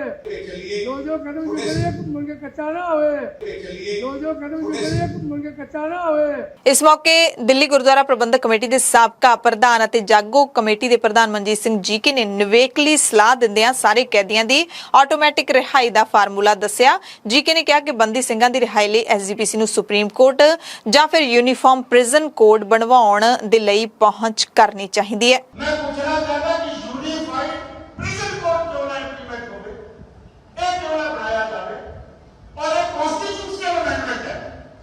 ਧਾਮੀ ਸਾਹਿਬ, ਇਹ ਤੁਹਾਨੂੰ ਲੀਡ ਦੇਣੀ ਚਾਹੀਦੀ ਹੈ, ਕਿਉਂਕਿ ਇਹ ਕੋਰਟ ਦੇ ਵਿੱਚ ਸਾਨੂੰ ਸੁਪਰੀਮ ਕੋਰਟ 'ਚ ਜਾਣਾ ਪਏਗਾ ਕਿ ਸਾਨੂੰ ਯੂਨੀਫਾਈਡ ਪ੍ਰਿਜ਼ਨ ਕੋਡ ਹੋਵੇ ਜਾਂ ਜਿਹੜਾ ਜੇਲ ਮੈਨੂਅਲ ਹੈ ਉਹਦੀ ਅਮੈਂਡਮੈਂਟ ਜਿਹੜੀ ਹੈ ਉਹ ਲਾਜ਼ਮੀ ਹੈ। ਡੀਐਸਜੀਐਮਸੀ ਦੇ ਸਾਬਕਾ ਪ੍ਰਧਾਨ ਪਰਮਜੀਤ ਸਿੰਘ ਸਰਨਾ ਜਿਹੜੇ ਬਾਦਲਾਂ ਨੂੰ ਬੜਾ ਕੋਸਦੇ ਰਹਿੰਦੇ ਨੇ, ਉਹਨਾਂ ਨੇ ਪੰਥਕ ਇਕੱਤਰਤਾ ਨੂੰ ਸੰਬੋਧਨ ਕਰਦਿਆਂ ਕਿਹਾ ਕਿ ਮਹਾਤਮਾ ਗਾਂਧੀ ਦੇ 100 ਸਾਲਾ ਜਨਮ ਦਿਹਾੜੇ ਤੇ ਕਈ ਕੈਦੀਆਂ ਨੂੰ ਰਿਹਾ ਕੀਤਾ ਗਿਆ ਸੀ, ਜਿਨ੍ਹਾਂ ਵਿੱਚੋਂ ਕਈਆਂ ਨੂੰ ਤਾਂ ਮੌਤ ਦੀ ਸਜ਼ਾ ਵੀ ਮਿਲੀ ਹੋਈ ਸੀ। ਅੱਜ ਕਹਿੰਦੇ ਕੇਂਦਰ ਸਰਕਾਰ ਭਾਵੇਂ ਗੁਰੂ ਸਾਹਿਬ ਦਾ 400 ਸਾਲਾ ਜਨਮ ਦਿਹਾੜਾ ਮਨਾ ਰਹੀ ਹੈ, ਪਰ ਸਾਡੇ ਕਈ ਸਿੰਘ 20, 25, 30 ਸਾਲ ਤੋਂ ਜੇਲ੍ਹਾਂ ਦੇ ਵਿੱਚ ਬੰਦ ਨੇ। ਉਹਨਾਂ ਵਿੱਚੋਂ ਕਈਆਂ ਨੂੰ ਤਾਂ ਝੂਠੇ ਕੇਸਾਂ ਦੇ ਵਿੱਚ ਫਸਾਇਆ ਗਿਆ ਹੈ ਤੇ ਇਸ ਕਰਕੇ ਸਾਨੂੰ ਸਾਰਿਆਂ ਨੂੰ ਇਕੱਠੇ ਹੋ ਕੇ ਮੰਗ ਕਰਨੀ ਚਾਹੀਦੀ ਹੈ ਕੇਂਦਰ ਸਰਕਾਰ ਨੂੰ ਕਿ ਬੰਦੀ ਸਿੰਘਾਂ ਨੂੰ ਰਿਹਾ ਕੀਤਾ ਜਾਵੇ। ਅੱਜ 400 ਸਾਲਾ ਹਿੰਦੁਸਤਾਨ ਦੀ ਸਰਕਾਰ ਗੁਰੂ ਤੇਗ ਬਹਾਦਰ ਸਾਹਿਬ ਦੀ ਸ਼ਤਾਬਦੀ ਮਨਾ ਰਹੀ ਹੈ ਤੇ ਇਸ ਮੌਕੇ ਤੇ ਘੱਟੋ ਘੱਟ ਜਿਹੜੇ ਸਾਡੇ ਬੰਦੇ ਕੈਦ ਨੇ 25 ਸਾਲ ਤੋਂ, 28 ਸਾਲ ਤੋਂ, 22 ਸਾਲ ਤੋਂ, ਉਹ ਕਈਆਂ ਦੇ ਤੇ ਝੂਠੇ ਮੁਕੱਦਮੇ, ਉਹਨਾਂ ਨੂੰ ਕਿਉਂ ਨਹੀਂ ਰਿਹਾ ਕਰ ਰਹੇ, ਉਹਨਾਂ ਨੇ ਕਿਉਂ ਨਹੀਂ ਐਲਾਨ ਕੀਤਾ।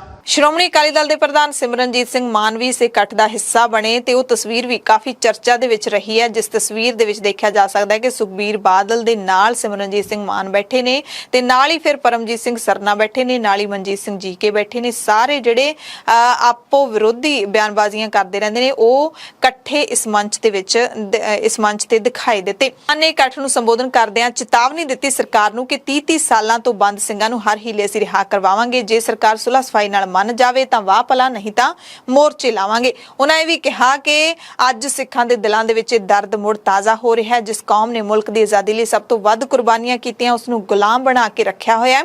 ਤੇ ਉਹਨਾਂ ਨੇ ਤੇਜਾ ਸਿੰਘ ਸਮੁੰਦਰੀ ਹਾਲ ਦੇ ਵਿੱਚ ਸੰਤ ਜਰਨੈਲ ਸਿੰਘ ਭਿੰਡਰਾਂ ਵਾਲਿਆਂ ਦੀ ਤਸਵੀਰ ਲਾਉਣ ਦੀ ਮੰਗ ਵੀ ਕੀਤੀ। ਇਹ ਸਾਰੀਆਂ ਕੁਰਬਾਨੀਆਂ ਕੀਤੀਆਂ ਆਜ਼ਾਦੀ ਦੇ ਲਈ ਅੱਜ ਮਾਫ ਕਰਨਾ ਇਹ ਤਾਂ ਆਪਾਂ ਸਿੱਖ ਹੈ, ਪਰ ਇੱਥੇ ਹੱਥ ਕੱਟਣ ਦੇ ਲਈ ਬੈਠੀ ਹੈ ਕਿ ਹੁਕੂਮਤ ਵੀ ਅਸੀਂ ਬੇਨਤੀ ਕਰੀਏ, ਮੰਗ ਕਰੀਏ ਕਿ ਜਿਹੜੇ 30 ਸਾਲਾਂ ਤੋਂ ਸਿੱਖ ਤੁਸੀਂ ਬੰਦੀ ਬਣਾ ਕੇ ਰੱਖੇ ਹੈ ਉਹ ਤੁਸੀਂ ਛੱਡਦੇ ਨਹੀਂ, ਉਹਨਾਂ ਨੂੰ ਬੇਰੋਜ਼ ਨਹੀਂ ਦਿੰਦੇ ਹੈਗੇ। ਸੌਤੇ ਸਾਧ ਰਾਮ ਰਹੀਮ ਨੂੰ ਕਰੋੜ ਮਿਲ ਜਾਂਦੀ ਹੈ, ਜਿਹਨੇ ਜ਼ਬਰ ਨਾ ਕੀਤਾ। ਸੋ ਇਸ ਇਕੱਠ ਜਿਸ ਨੂੰ ਪੰਥਕ ਇਕੱਠ ਦਾ ਨਾਮ ਦਿੱਤਾ ਗਿਆ ਹੈ, ਇਸ ਦੇ ਵਿੱਚ ਲੋਕਾਂ ਨੂੰ ਪੰਥ ਨੂੰ ਇਕੱਠੇ ਹੋਣ ਦਾ ਸੁਨੇਹਾ ਦਿੱਤਾ ਗਿਆ ਹੈ ਬੰਦੀ ਸਿੰਘਾਂ ਦੀ ਰਿਹਾਈ ਦੇ ਮਸਲੇ ਤੇ। ਹਾਲਾਂਕਿ ਜਿਹੜੇ ਬਹੁਤ ਸਾਰੇ ਅਜਿਹੇ ਲੀਡਰ ਵੀ ਹੈਗੇ ਨੇ ਪੰਥ ਦੇ ਜਿਹੜੇ ਇਸ ਇਕੱਠ ਦਾ ਹਿੱਸਾ ਨਹੀਂ ਬਣੇ, ਜਿਨ੍ਹਾਂ ਨੂੰ ਲੱਗਦਾ ਹੈ ਕਿ ਸ਼੍ਰੋਮਣੀ ਅਕਾਲੀ ਦਲ ਆਪਣੇ ਆਪ ਨੂੰ ਮੁੜ ਸੁਰਜੀਤ ਕਰਨ ਦੇ ਲਈ ਬੰਦੀ ਸਿੰਘਾਂ ਦੀ ਰਿਹਾਈ ਦੇ ਮਸਲੇ ਵਿੱਚੋਂ ਜ਼ਮੀਨ ਲੱਭ ਰਿਹਾ ਹੈ। ਉਹ ਸਿਰਫ ਆਪਣੇ ਆਪ ਨੂੰ ਮੁੜ ਉਭਾਰਨ ਦੇ ਲਈ ਇਸ ਮਸਲੇ ਦੇ ਉੱਤੇ ਇੰਨਾ ਗੰਭੀਰ ਹੋਇਆ ਬੈਠਾ ਹੈ। ਇਸ ਮਸਲੇ ਦੇ ਉੱਤੇ ਸ਼੍ਰੋਮਣੀ ਅਕਾਲੀ ਦਲ, ਐਸਜੀਪੀਸੀ ਅਤੇ ਸ਼੍ਰੀ ਅਕਾਲ ਤਖਤ ਸਾਹਿਬ ਨੂੰ ਢਾਲ ਬਣਾ ਕੇ ਮੁੜ ਜੀਵਤ ਹੋਣ ਦੇ ਰੌਂ ਦੇ ਵਿੱਚ ਹੈ। ਅੰਦਰਲੀ ਮਨਸ਼ਾ ਇਹੀ ਹੈ। ਅਜਿਹਾ ਸੋਚਣ ਵਾਲੇ ਲੀਡਰ ਇਸ ਇਕੱਠ ਦੇ ਵਿੱਚ ਨਹੀਂ ਪਹੁੰਚੇ ਤੇ ਇਹ ਵੀ ਸਵਾਲ ਉੱਠਦੇ ਦੇਖੇ ਗਏ ਸੋਸ਼ਲ ਮੀਡੀਆ ਦੇ ਉੱਤੇ ਕਿ ਜੇ ਬੰਦੀ ਸਿੰਘਾਂ ਦੀ ਰਿਹਾਈ ਦੇ ਮਸਲੇ ਦੇ ਉੱਤੇ ਤੁਸੀਂ ਇਕੱਠੇ ਹੋ ਸਕਦੇ ਹੋ ਤਾਂ ਬਹੁਤ ਸਾਰੇ ਮਸਲੇ ਨੇ ਜਿਹੜੇ ਅਣਸੁਲਝੇ ਪਏ ਨੇ, ਜਿਨ੍ਹਾਂ ਦੇ ਵਿੱਚ ਬੇਅਦਬੀ ਦਾ ਮਸਲਾ 2015 ਤੋਂ ਬੇਅਦਬੀ ਹੋਈ ਹੈ। ਇਸ ਮਸਲੇ ਦੇ ਉੱਤੇ ਕਿਉਂ ਨਹੀਂ ਸਾਰੀਆਂ ਪੰਥਕ ਧਿਰਾਂ ਇਕੱਠੀਆਂ ਹੋ ਕੇ ਸਾਂਝਾ ਸੰਘਰਸ਼ ਉਲੀਕਦੀਆਂ ਲਾਪਤਾ ਪਾਵਨ ਸਰੂਪਾਂ ਦੇ ਮਸਲੇ ਤੇ ਕਿਉਂ ਨਹੀਂ ਇਕੱਠੀਆਂ ਹੁੰਦੀਆਂ, ਸੌਦਾ ਸਾਧ ਨੂੰ ਮਾਫੀ ਦਿੱਤੀ ਗਈ ਉਸ ਮਸਲੇ ਦੇ ਉੱਤੇ ਕਿਉਂ ਨਹੀਂ ਇਨਸਾਫ ਹਾਲੇ ਤੱਕ ਹੋਇਆ, ਬਹੁਤ ਸਾਰੇ ਸਵਾਲ ਨਾਲੋਂ ਨਾਲ ਉੱਠਦੇ ਨੇ। ਉਧਰ ਬੰਦੀ ਸਿੰਘਾਂ ਦੀ ਰਿਹਾਈ ਦੀ ਮੰਗ ਜਿਹੜੀ ਪੰਥਕ ਜਥੇਬੰਦੀਆਂ ਨੇ ਕੀਤੀ ਹੈ, ਇਸ ਤੇ ਕਾਂਗਰਸ ਦੇ ਐਮਪੀ ਰਵਨੀਤ ਸਿੰਘ ਬਿੱਟੂ ਭੜਕ ਉੱਠੇ ਨੇ। ਰਵਨੀਤ ਬਿੱਟੂ ਨੇ ਜਥੇਦਾਰ ਗਿਆਨੀ ਹਰਪ੍ਰੀਤ ਸਿੰਘ ਤੇ ਤਿੱਖਾ ਹਮਲਾ ਬੋਲਦਿਆਂ ਕਿਹਾ ਹੈ ਕਿ ਗਿਆਨੀ ਹਰਪ੍ਰੀਤ ਸਿੰਘ ਦੇ ਨਾਲ-ਨਾਲ ਸ਼੍ਰੋਮਣੀ ਗੁਰਦੁਆਰਾ ਪ੍ਰਬੰਧਕ ਕਮੇਟੀ ਬਾਦਲਾਂ ਦੀਆਂ ਕਠਪੁਤਲੀਆਂ ਬਣੀਆਂ ਹੋਈਆਂ ਨੇ। ਐਸਜੀਪੀਸੀ ਵਿਕਾਊ ਹੈ, ਬਾਦਲਾਂ ਦਾ ਟੋਲਾ ਹੈ। ਬਿੱਟੂ ਨੇ ਰਾਜੋਆਣਾ ਦੀ ਰਿਹਾਈ ਦੀ ਮੰਗ ਕਰਨ ਵਾਲਿਆਂ ਤੇ ਨਿਸ਼ਾਨਾ ਕੱਸਦਿਆਂ ਕਿਹਾ ਕਿ ਰਿਹਾਈ ਦੀ ਮੰਗ ਕਰਨ ਵਾਲਿਆਂ ਤੇ ਕੇਸ ਦਰਜ ਹੋਣਾ ਚਾਹੀਦਾ ਹੈ। ਰਾਜੋਆਣੇ ਨੂੰ ਛਡਾਉਣ ਦੀ ਗੱਲ ਕਰਦੇ ਆ। ਅੱਜ ਕਿਵੇਂ ਪੰਜਾਬ 'ਚ ਅੱਗ ਲਾਤੀ? ਕੌਣ ਆ ਰਾਜੋਆਣਾ? ਅਕਾਲੀ ਦਲ ਪਿੱਛੇ ਵੋਟਾਂ ਮੰਗਦਾ ਬਾਹਰ, ਤੇ ਸੁਖਬੀਰ ਸਿੰਘ ਬਾਦਲ ਪਟਿਆਲਾ ਜੇਲ੍ਹ 'ਚ ਉਹਨਾਂ ਜਾ ਕੇ ਮੀਟਿੰਗਾਂ ਕਰਦਾ। ਸਭ ਤੋਂ ਪਹਿਲਾਂ ਤਾਂ ਸੁਖਬੀਰ ਬਾਦਲ ਦੀ ਇੰਟਰੋਗੇਸ਼ਨ ਹੋਣੀ ਚਾਹੀਦੀ ਹੈ ਵੀ ਇਹਦੇ ਪਿੱਛੇ ਇਹਨਾਂ ਦਾ ਕੀ ਰੋਲ ਆ। ਮੈਂ ਸਮਝਦਾ ਇਹ ਦੇਸ਼ ਧਰੋਹ ਦਾ ਮੁਕੱਦਮਾ ਤਾਂ ਇਹਨਾਂ ਤੇ ਹੋਣਾ ਚਾਹੀਦਾ ਜਿਹੜੇ ਇਹੋ ਜਿਹੇ ਬੰਦਿਆਂ ਨੂੰ ਛਡਾਉਂਦੇ ਆ। ਇਹਨਾਂ ਨੂੰ ਇਹ ਲੱਗਦਾ ਵੀ ਸਰਦਾਰ ਬੇਅੰਤ ਸਿੰਘ ਤਾਂ ਸਾਡਾ ਹੀ ਸੀ। ਪੰਜਾਬ ਦੇ ਵਿੱਚ ਭਗਵੰਤ ਮਾਨ ਦੀ ਸਰਕਾਰ ਨੇ ਜਿੱਥੇ ਨਸ਼ਾ ਤਸਕਰਾਂ ਦੇ ਖਿਲਾਫ ਜੰਗ ਵਿੱਢ ਦਿੱਤੀ ਹੈ, ਇਸ ਦੇ ਦਰਮਿਆਨ ਰੋਜ਼ਾਨਾ ਬਹੁਤ ਹੀ ਦੁਖਦਾਈ ਖਬਰਾਂ ਆ ਰਹੀਆਂ ਨੇ ਜਦੋਂ ਪੰਜਾਬ ਦੇ ਵਿੱਚ ਨੌਜਵਾਨ ਰੋਜ਼ਾਨਾ ਨਸ਼ੇ ਦੀ ਓਵਰਡੋਜ਼ ਕਾਰਨ ਆਪਣੀਆਂ ਜਾਨਾਂ ਗਵਾ ਰਹੇ ਨੇ। ਤੇ ਹੁਣ ਇੱਕ ਨਵੀਂ ਖਬਰ ਮੋਗਾ ਤੋਂ ਆਈ ਹੈ। ਇੱਕ ਮਹਿਲਾ ਨਸ਼ਾ ਤਸਕਰ ਜਿਸ ਨੂੰ ਗ੍ਰਿਫਤਾਰ ਕੀਤਾ ਗਿਆ ਹੈ ਮੋਗਾ ਦੀ ਪੁਲਿਸ ਨੇ, ਉਸ ਦੀ ਇੱਕ ਆਡੀਓ ਵਾਇਰਲ ਹੋਈ ਹੈ। ਬਹੁਤ ਹੀ ਸ਼ਰਮਨਾਕ ਹੈ, ਸੁਣ ਕੇ ਸ਼ਰਮ ਆ ਜਾਂਦੀ ਹੈ ਕਿ ਕੀ ਕਰਨ ਲੱਗ ਪਏ ਨੇ ਪੰਜਾਬ ਦੇ ਲੋਕ ਅਤੇ ਜਿਹੜੇ ਨਸ਼ੇ ਦੀ ਦਲਦਲ ਦੇ ਵਿੱਚ ਫਸਾਏ ਜਾਂਦੇ ਨੇ ਨੌਜਵਾਨ, ਉਹਨਾਂ ਦੇ ਲਈ ਕਿਸ ਤਰੀਕੇ ਦੇ ਨਾਲ ਜਾਲ ਵਿਛਾਇਆ ਜਾਂਦਾ ਹੈ, ਕਿਸ ਤਰੀਕੇ ਦੇ ਨਾਲ ਉਹਨਾਂ ਨੂੰ ਨਸ਼ਾ ਪਰੋਸਿਆ ਜਾਂਦਾ ਹੈ, ਘਰ ਬੁਲਾ ਕੇ ਉਹਨਾਂ ਨੂੰ ਚਿੱਟੇ ਤੇ ਲਾਇਆ ਜਾਂਦਾ ਹੈ। ਮੋਗੇ ਦੇ ਬਾਗਾ ਪੁਰਾਣਾ ਦੀ ਰਹਿਣ ਵਾਲੀ ਵੀਰਪਾਲ ਕੌਰ ਦੀ ਇੱਕ ਆਡੀਓ ਵਾਇਰਲ ਹੋਈ ਹੈ ਜਿਸ ਵਿੱਚ ਉਸਨੇ ਪਿੰਡ ਦੇ ਲੋਕਾਂ ਨੂੰ ਧਮਕਾਇਆ, ਸਿੱਧਾ ਨਾਮ ਵੀ ਲਿਆ ਹੈ, ਆਮ ਆਦਮੀ ਪਾਰਟੀ ਹੋਵੇ ਚਾਹੇ ਅਕਾਲੀ ਦਲ ਦਾ ਹੋਵੇ। ਕਹਿੰਦੇ ਕੋਈ ਮੇਰੇ ਘਰੇ ਆਉਣ ਤੋਂ ਕਿਸੇ ਨੂੰ ਰੋਕ ਕੇ ਦਿਖਾਵੇ, ਮੇਰੇ ਘਰ ਆ ਕੇ ਚਿੱਟਾ ਪੀਣ ਵਾਲੇ ਵੀ ਮੇਰੇ ਘਰ ਆਉਣਗੇ ਅਤੇ ਖਰੀਦਣ ਵਾਲੇ ਵੀ ਮੇਰੇ ਘਰ ਆਉਣਗੇ। ਲਲਕਾਰਿਆ ਕਹਿੰਦੀ ਜੇ ਕਿਸੇ ਦੇ ਵਿੱਚ ਜ਼ਰੂਰਤ ਹੈ ਤਾਂ ਮੇਰਾ ਘਰ ਤਾਂ ਬੜੀ ਦੂਰ ਦੀ ਗੱਲ ਹੈ, ਤੁਸੀਂ ਗਲੀ ਵਿੱਚ ਹੀ ਵੜ ਕੇ ਦਿਖਾਓ। ਨਾਲ ਹੀ ਵੀਰਪਾਲ ਕੌਰ ਨੇ ਦੂਸਰੀ ਧਿਰ ਵਾਲਿਆਂ ਦਾ ਵੀ ਖੁਲਾਸਾ ਕੀਤਾ। ਕਹਿੰਦੀ ਉਹਨਾਂ ਦੇ ਘਰੇ ਤਾਂ ਡੋਡੇ ਬੀਜੇ ਹੋਏ ਨੇ, ਜਦੋਂ ਅਸੀਂ ਸ਼ਿਕਾਇਤ ਕਰਦੇ ਆ ਉਹਨਾਂ ਤੇ ਤਾਂ ਤੁਸੀਂ ਕਾਰਵਾਈ ਨਹੀਂ ਕਰਦੇ, ਹੁਣ ਸਾਡੇ ਤੇ ਆ ਕੇ ਤੁਸੀਂ ਚੜ ਜਾਂਦੇ ਆ। ਤੇ ਨਾਲ ਹੀ ਮੁੱਖ ਮੰਤਰੀ ਭਗਵੰਤ ਮਾਨ ਦਾ ਨਾਮ ਵੀ ਲਿਆ ਕਿ ਚਾਹੇ ਤੁਸੀਂ ਮੁੱਖ ਮੰਤਰੀ ਤੱਕ ਮੇਰੀ ਆਡੀਓ ਪਹੁੰਚਾ ਦਿਓ, ਮੈਨੂੰ ਕੋਈ ਡਰ ਨਹੀਂ ਹੈ। ਮੁਕਾਬਲਾ ਕਹਿੰਦੀ ਹੁਣ ਖਹਿਮਾ ਹੋ ਗਿਆ, ਮੇਰੇ ਘਰ ਆਉਣ ਤੋਂ ਕਿਸੇ ਨੂੰ ਕੋਈ ਰੋਕ ਨਹੀਂ ਸਕਦਾ, ਚਾਹੇ ਮੈਨੂੰ ਜੇਲ੍ਹ ਕਿਉਂ ਨਾ ਕੱਟਣੀ ਪਵੇ। ਆਡੀਓ ਤੁਹਾਨੂੰ ਸੁਣਾ ਦਿੰਨੇ ਆ। ਮੈਨੂੰ ਕੋਈ ਡਰ ਨਹੀਂ, ਸਾਡੇ ਘਰੇ ਕੋਈ ਬੰਦਾ ਆਉਂਦਾ ਨਜਾਇਜ਼ ਕਿਸੇ ਨੇ ਘੇਰ ਲਿਆ, ਸਾਡੇ ਘਰੇ 10 ਹੋਣ 20 ਹੋਣ, ਮੈਂ ਉਹ ਕਰੂੰਗੀ ਜਿਹੜੀ ਦੁਨੀਆ ਨੇ ਨਾ ਕੀਤੀ ਹੋਈ। ਠੀਕ ਹੈ ਨਾ? ਮੈਂ ਕਹਿੰਦਾ ਵੀ ਠੀਕ ਆ, ਕੋਈ ਦਿੱਕਤ ਨਹੀਂ, ਜਿਹੜਾ ਵੀ ਹੁੰਦਾ ਉਧਰ ਸਾਡੇ ਘਰੇ ਬੰਦੇ ਚੋਰ ਵੀ ਆਉਣਗੇ, ਸਾਧ ਵੀ ਆਉਣਗੇ, ਕਿਸੇ ਦੀ ਯੁਰਤ ਹੋਵੇ ਤਾਂ ਰੋਕ ਕੇ ਦਿਖਾਵੇ ਤੁਹਾਡੀ ਪਾਰਟੀ ਦਾ। ਭਲਾ ਭਗਵੰਤ ਮਾਨ ਨੂੰ ਮੇਰੀ ਲੌਸਮੈਂਟ ਕਰੋ, ਕਮੇਟੀ ਵਾਲੇ ਕਰੋ, ਜਿਹੜੇ ਜਿੰਨਾ ਦਾ ਘਰੋਂ ਨਸ਼ਾ ਫੜਿਆ ਗਿਆ ਕੁਛ ਵੀ ਉਹਨ ਹੋਣੀ ਹੈ ਨਾ। ਸਾਡੇ ਘਰੇ ਚਿੱਟਾ ਪੀਣ ਵਾਲੇ ਵੀ ਆਉਣਗੇ, ਵੇਚਣ ਵਾਲੇ ਵੀ ਆਉਣਗੇ, ਜਿਹਦੇ ਚ ਜ਼ਰੂਰਤ ਆ ਮਾਈ ਦਾ ਲਾਲ ਸਾਡੇ ਘਰੋਂ ਰੋਕੋ। ਮੈਂ ਸਾਦੀ ਮੁੰਡੇ ਚਿੱਟੇ ਵਾਲੇ ਠੀਕ ਆ, ਜਾਂ ਤੁਸੀਂ ਮੇਰੀ ਰਿਕਾਰਡਿੰਗ ਸਾਰੇ ਪਾਓ, ਪੰਜਾਬ ਚ ਪਾਓ, ਮੈਂ ਤੁਹਾਨੂੰ ਪੱਤੀ ਪਾ ਕੇ ਦਿਖਾਉਂਗੀ ਵੀ ਜਿਹੜੇ ਛੋਟੀ ਪਾਰਟੀ ਦੇ ਬੰਦੇ ਜਿਨ੍ਹਾਂ ਦੇ ਘਰੇ ਡੋਡੇ ਲੱਗੇ ਆ ਉਹ ਅਸੀਂ ਰੋਕਦੇ ਨਹੀਂ, ਨਸ਼ਾ ਹੀ ਹੁੰਦਾ ਵਾ। ਸੋ ਆਡੀਓ ਤੁਸੀਂ ਸੁਣੀ ਹੈ ਤੇ ਤੁਸੀਂ ਸੋਚ ਤੇ ਸਮਝ ਸਕਦੇ ਹੋ ਕਿ ਕਿਸ ਕਦਰ ਪੰਜਾਬ ਦੇ ਕੁਝ ਲੋਕ ਨੇ ਜਿਹੜੇ ਇਸ ਦਲਦਲ ਦੇ ਵਿੱਚ ਨੌਜਵਾਨਾਂ ਨੂੰ ਧੱਕ ਰਹੇ ਨੇ ਤੇ ਰੋਜ਼ਾਨਾ ਕਿਸੇ ਨਾ ਕਿਸੇ ਜ਼ਿਲ੍ਹੇ ਦੇ ਵਿੱਚ ਇੱਕ ਜਿਹੜੇ ਬਹੁਤ ਹੀ ਮੁੱਛ-ਫੁੱਟ ਗੱਭਰੂ ਨੇ ਜਿਹੜੇ ਹਲੇ ਉਹਨਾਂ ਨੇ ਆਪਣੀ ਜਵਾਨੀ ਦੇ ਵਿੱਚ ਪੈਰ ਹੀ ਧਰਿਆ ਹੈ, ਟੀਨੇਜ ਦੇ ਜਿਹੜੇ ਮੁੰਡੇ ਹੈਗੇ ਨੇ ਉਹ ਵੀ ਨਸ਼ਿਆਂ ਦੇ ਵਿੱਚ ਇਸ ਤਰ੍ਹਾਂ ਗਰਕੇ ਜਾ ਰਹੇ ਨੇ। ਤੇ ਇਹ ਜਿਹੜਾ ਨੈਕਸਸ ਅਸੀਂ ਰੋਜ਼ਾਨਾ ਮੈਂ ਗੱਲ ਕਰਦੀ ਹੁੰਨੀ ਆ ਕਿ ਸਪੈਸ਼ਲ ਰਿਪੋਰਟ ਅਸੀਂ ਤਿਆਰ ਕੀਤੀ ਸੀ, ਨੈਕਸਸ ਹੈ ਪੂਰਾ, ਕੱਲੇ ਨਸ਼ਾ ਤਸਕਰਾਂ ਦੀ ਇੱਥੇ ਗਲਤੀ ਨਹੀਂ ਹੈਗੀ, ਮਾਪੇ ਵੀ ਜ਼ਿੰਮੇਦਾਰ ਹੁੰਦੇ ਨੇ ਕਿਤੇ ਨਾ ਕਿਤੇ, ਕਿਉਂਕਿ ਬੱਚਿਆਂ ਤੇ ਉਸ ਤਰੀਕੇ ਦੇ ਨਾਲ ਨਾ ਨਿਗਾਹ ਰੱਖ ਪਾਉਂਦੇ ਨੇ, ਨਾ ਹੀ ਉਹਨਾਂ ਨੂੰ ਉਹ ਸੰਸਕਾਰ ਦਿੰਦੇ ਨੇ, ਕਿਉਂਕਿ ਅੱਜ ਕੱਲ ਦਿਖਾਵਾ ਬਹੁਤ ਹੋ ਗਿਆ। ਨਸ਼ਾ ਤਸਕਰ, ਕੁਝ ਸਿਆਸਤਦਾਨ ਤੇ ਕੁਝ ਪੁਲਿਸ ਵਾਲੇ, ਇਹਨਾਂ ਦਾ ਪੂਰਾ ਨੈਕਸਸ ਚੱਲਦਾ ਹੈ। ਇਸ ਨੈਕਸਸ ਨੂੰ ਤੋੜਨ ਦੇ ਨਾਲ ਹੀ ਪੰਜਾਬ 'ਚ ਨਸ਼ੇ ਦੀ ਸਪਲਾਈ ਚੇਨ ਟੁੱਟੂਗੀ। ਅੰਮ੍ਰਿਤਸਰ ਦੇ ਵਿਜੇ ਨਗਰ ਥਾਣੇ ਦੀ ਜਿਹੜੀ ਵੀਡੀਓ ਵਾਇਰਲ ਹੋਈ ਸੀ ਜਿਹਦੇ ਵਿੱਚ ਇੱਕ ਪੁਲਿਸ ਮੁਲਾਜ਼ਮ ਇੱਕ ਦਸਤਾਰਧਾਰੀ ਪੱਤਰਕਾਰ ਦੀ ਦਸਤਾਰ ਲਾਉਂਦਾ ਹੋਇਆ ਦਿਖਾਈ ਦੇ ਰਿਹਾ, ਉਸ ਦੇ ਕੇਸਾਂ ਦੀ ਬੇਅਦਬੀ ਕਰਦਾ ਹੈ, ਉਸ ਪੁਲਿਸ ਮੁਲਾਜ਼ਮ ਨੇ ਹੁਣ ਪੱਤਰਕਾਰ ਦੇ ਕੋਲੋਂ ਲੋਕਾਂ ਲੋਕਾਂ ਦੇ ਸਾਹਮਣੇ ਖੜ ਕੇ ਮਾਫੀ ਮੰਗ ਲਈ ਹੈ। ਤੇਜਿੰਦਰ ਸਿੰਘ ਇਸ ਦਾ ਨਾਮ ਹੈ, ਆਪਣਾ ਨਾਮ ਖੁਦ ਹੀ ਦੱਸ ਰਿਹਾ ਹੈ। ਜੇ ਮੈਂ ਗਲਤ ਨਾ ਹੋਵਾਂ ਤਾਂ ਤੇਜਿੰਦਰ ਸਿੰਘ ਹੀ ਸੁਣਨ ਦੇ ਵਿੱਚ ਆ ਰਿਹਾ ਹੈ। ਕਹਿੰਦੇ ਅਸੀਂ ਦੋਵੇਂ ਮਿੱਤਰ ਹਾਂ, ਦੋਵਾਂ ਦਾ ਸਾਡਾ ਝਗੜਾ ਹੋ ਗਿਆ ਸੀ, ਗੁੱਸੇ ਵਿੱਚ ਇਹ ਸਭ ਮੇਰੇ ਤੋਂ ਕਰ ਹੋ ਗਿਆ। ਇੰਟੈਂਸ਼ਨਲੀ ਕਹਿੰਦੇ ਮੈਂ ਕੁਝ ਨਹੀਂ ਕੀਤਾ, ਮੈਂ ਵੀ ਸਰਦਾਰ ਹਾਂ, ਮੈਂ ਕਿਸ ਦੀ ਦਸਤਾਰ ਉਤਾਰ ਨਹੀਂ ਸਕਦਾ। ਪਰ ਹਕੀਕਤ ਹੈ ਕਿ ਉਸਨੇ ਜਿਸ ਤਰੀਕੇ ਦੇ ਨਾਲ ਦਸਤਾਰ ਉਤਾਰੀ ਹੈ ਉਹ ਸੱਚਮੁੱਚ ਇੱਕ ਵੱਡਾ ਅਪਮਾਨ ਸੀ ਤੇ ਮੀਡੀਆ ਸਾਹਮਣੇ ਹੁਣ ਉਹ ਮਾਫੀ ਮੰਗ ਗਿਆ ਹੈ। ਮੇਰਾ ਛੋਟਾ ਵੀਰ ਹੈ ਜੀ, ਸਾਡੀ ਦੋਵਾਂ ਦੇ ਇੱਕ ਦੂਜੇ ਦੇ ਨਾਲ ਬਹਿਸਬਾਜ਼ੀ ਹੋ ਗਈ ਤੇ ਮੈਂ ਆਪਣੀ ਜਿਹੜਾ ਗਲਤੀ ਦਾ ਅਹਿਸਾਸ ਕਰ ਲਿਆ ਜੀ। ਦੋਵਾਂ ਦਾ ਆਪਸ ਵਿੱਚ ਜਦੋਂ ਗੁੱਸਾ ਗਿਲਾ ਹੁੰਦਾ ਤੇ ਮੈਂ ਵੀ ਸਰਦਾਰ ਹਾਂ ਜੀ, ਇਹ ਵੀ ਸਰਦਾਰ ਹੈ, ਮੇਰਾ ਛੋਟਾ ਵੀਰ ਆ ਤੇ ਮੈਂ ਕੋਈ ਇਹਦੀ ਇੰਟੈਂਸ਼ਨਲੀ ਪੱਗ ਨਹੀਂ ਲਾਈ। ਸਾਡਾ ਦੋਵਾਂ ਦਾ ਮੈਂ ਆਪਣੀ ਗਲਤੀ ਦਾ ਅਹਿਸਾਸ ਕਰ ਲਿਆ। ਪੀੜਤ ਪੱਤਰਕਾਰ ਦੇ ਨਾਲ ਜਦੋਂ ਗੱਲਬਾਤ ਕੀਤੀ ਮੀਡੀਆ ਕਰਮੀਆਂ ਨੇ ਤਾਂ ਉਸਨੇ ਵੀ ਕਿਹਾ ਕਿ ਸਭ ਦੇ ਸਾਹਮਣੇ ਮਾਫੀ ਮੰਗ ਲਈ ਹੈ ਤੇ ਮੈਂ ਨਹੀਂ ਚਾਹੁੰਦਾ ਕਿ ਮੇਰੇ ਕਰਕੇ ਕਿਸੇ ਦੀ ਨੌਕਰੀ ਜਾਵੇ, ਪਰ ਇਹਨਾਂ ਨੂੰ ਅੱਗੇ ਤੋਂ ਜ਼ਰੂਰ ਸਮਝ ਲੈਣਾ ਚਾਹੀਦਾ ਹੈ ਕਿ ਚਾਹੇ ਕਿਸੇ ਦੀ ਲੜਾਈ ਵੀ ਹੋਈ ਹੋਵੇ, ਚਾਹੇ ਦੋਵੇਂ ਤੁਸੀਂ ਚੰਗੇ ਰਿਲੇਸ਼ਨ ਦੇ ਵਿੱਚੋਂ, ਚਾਹੇ ਤੁਸੀਂ ਦੋਵੇਂ ਭਰਾ ਹੋ ਚਾਹੇ ਦੋਸਤ ਹੋ, ਇਸ ਤਰੀਕੇ ਦੇ ਨਾਲ ਧਾਰਮਿਕ ਚਿੰਨ੍ਹਾਂ ਦਾ ਅਪਮਾਨ ਬਰਦਾਸ਼ਤ ਨਹੀਂ ਕੀਤਾ ਜਾ ਸਕਦਾ। ਮੈਟਰ ਸਰ ਇਹ ਮਾਫੀ ਮੰਗਣਗੇ, ਇਹਨਾਂ ਨੇ ਗਲਤੀ ਕੀਤੀ ਆ। ਉਹਨਾਂ ਦਾ ਕਹਿਣਾ ਵਾ ਕਿ ਮੈਂ ਮੀਡੀਆ ਸਾਹਮਣੇ ਸਾਰੇ ਲੋਕਾਂ ਤੋਂ ਮਾਫੀ ਮੰਗਦਾ ਕਿ ਮੇਰੇ ਕੋਲ ਗਲਤੀ ਹੋਈ ਆ। ਤੁਸੀਂ ਐਗਰੀ ਹੋ? ਮੈਂ ਸਰ ਵੇਖੋ ਮਾਰੇ ਨਾਲੋਂ ਭਜਾਇਆ ਚੰਗਾ। ਜੇ ਹੁਣ ਉਹ ਮਾਫੀ ਮੰਗਦੇ ਆ ਤੇ ਮੈਂ ਨਹੀਂ ਚਾਹੂੰਗਾ, ਕਿਉਂਕਿ ਉਹਨਾਂ ਦੀ ਵੀ ਰੋਜੀ ਰੋਟੀ ਪਰਿਵਾਰ ਦੀ ਜਿਹੜੀ ਉਹ ਨੌਕਰੀ ਦੇ ਸਿਰ ਤੋਂ ਹੀ ਆ। ਮੇਰੀ ਵਜ੍ਹਾ ਕਰਕੇ ਅਗਰ ਇਹਨਾਂ ਦੀ ਨੌਕਰੀ ਜਾਂਦੀ ਆ ਤੇ ਸ਼ਾਇਦ ਹੋ ਸਕਦਾ ਤਾਂ ਕੱਲ ਨੂੰ ਮੈਨੂੰ ਪਛਤਾਵਾ ਹੋਵੇ। ਜਦੋਂ ਇੱਥੇ ਘਟਨਾ ਵਾਪਰੀ ਤਾਂ ਸਿੱਖ ਜਥੇਬੰਦੀਆਂ ਦੇ ਲੀਡਰ ਵੀ ਪਹੁੰਚੇ ਅਤੇ ਪੁਲਿਸ ਦੇ ਅਤੇ ਸਿੱਖ ਜਥੇਬੰਦੀਆਂ ਦੇ ਆਪਸੀ ਗੱਲਬਾਤ ਕਰਨ ਤੋਂ ਬਾਅਦ ਇਹ ਮਾਫੀ ਮੰਗ ਗਿਆ ਪੁਲਿਸ ਮੁਲਾਜ਼ਮ ਹੈ ਜਿਹੜਾ, ਤੇ ਉਸ ਤੋਂ ਬਾਅਦ ਇਹ ਜਿਹੜਾ ਮਾਮਲਾ ਇੱਥੇ ਰਫਾ ਦਫਾ ਕਰ ਦਿੱਤਾ ਗਿਆ। ਇਹ ਮੈਨੂੰ ਕਿਤੇ ਨਾ ਕਿਤੇ ਵੀਡੀਓ ਵੇਖ ਕੇ ਇਹ ਲੱਗਾ ਵੀ ਕਿਤੇ ਸ਼ਾਇਦ ਪੁਲਿਸ ਫੇਰ ਉਹੀ ਕੰਮ ਜਿਹੜੇ ਸਿਰਾਂ ਤੋਂ ਪੱਗਾਂ ਲਾਉਣ ਵਾਲੇ ਕਰਨ ਲੱਗੀ ਆ।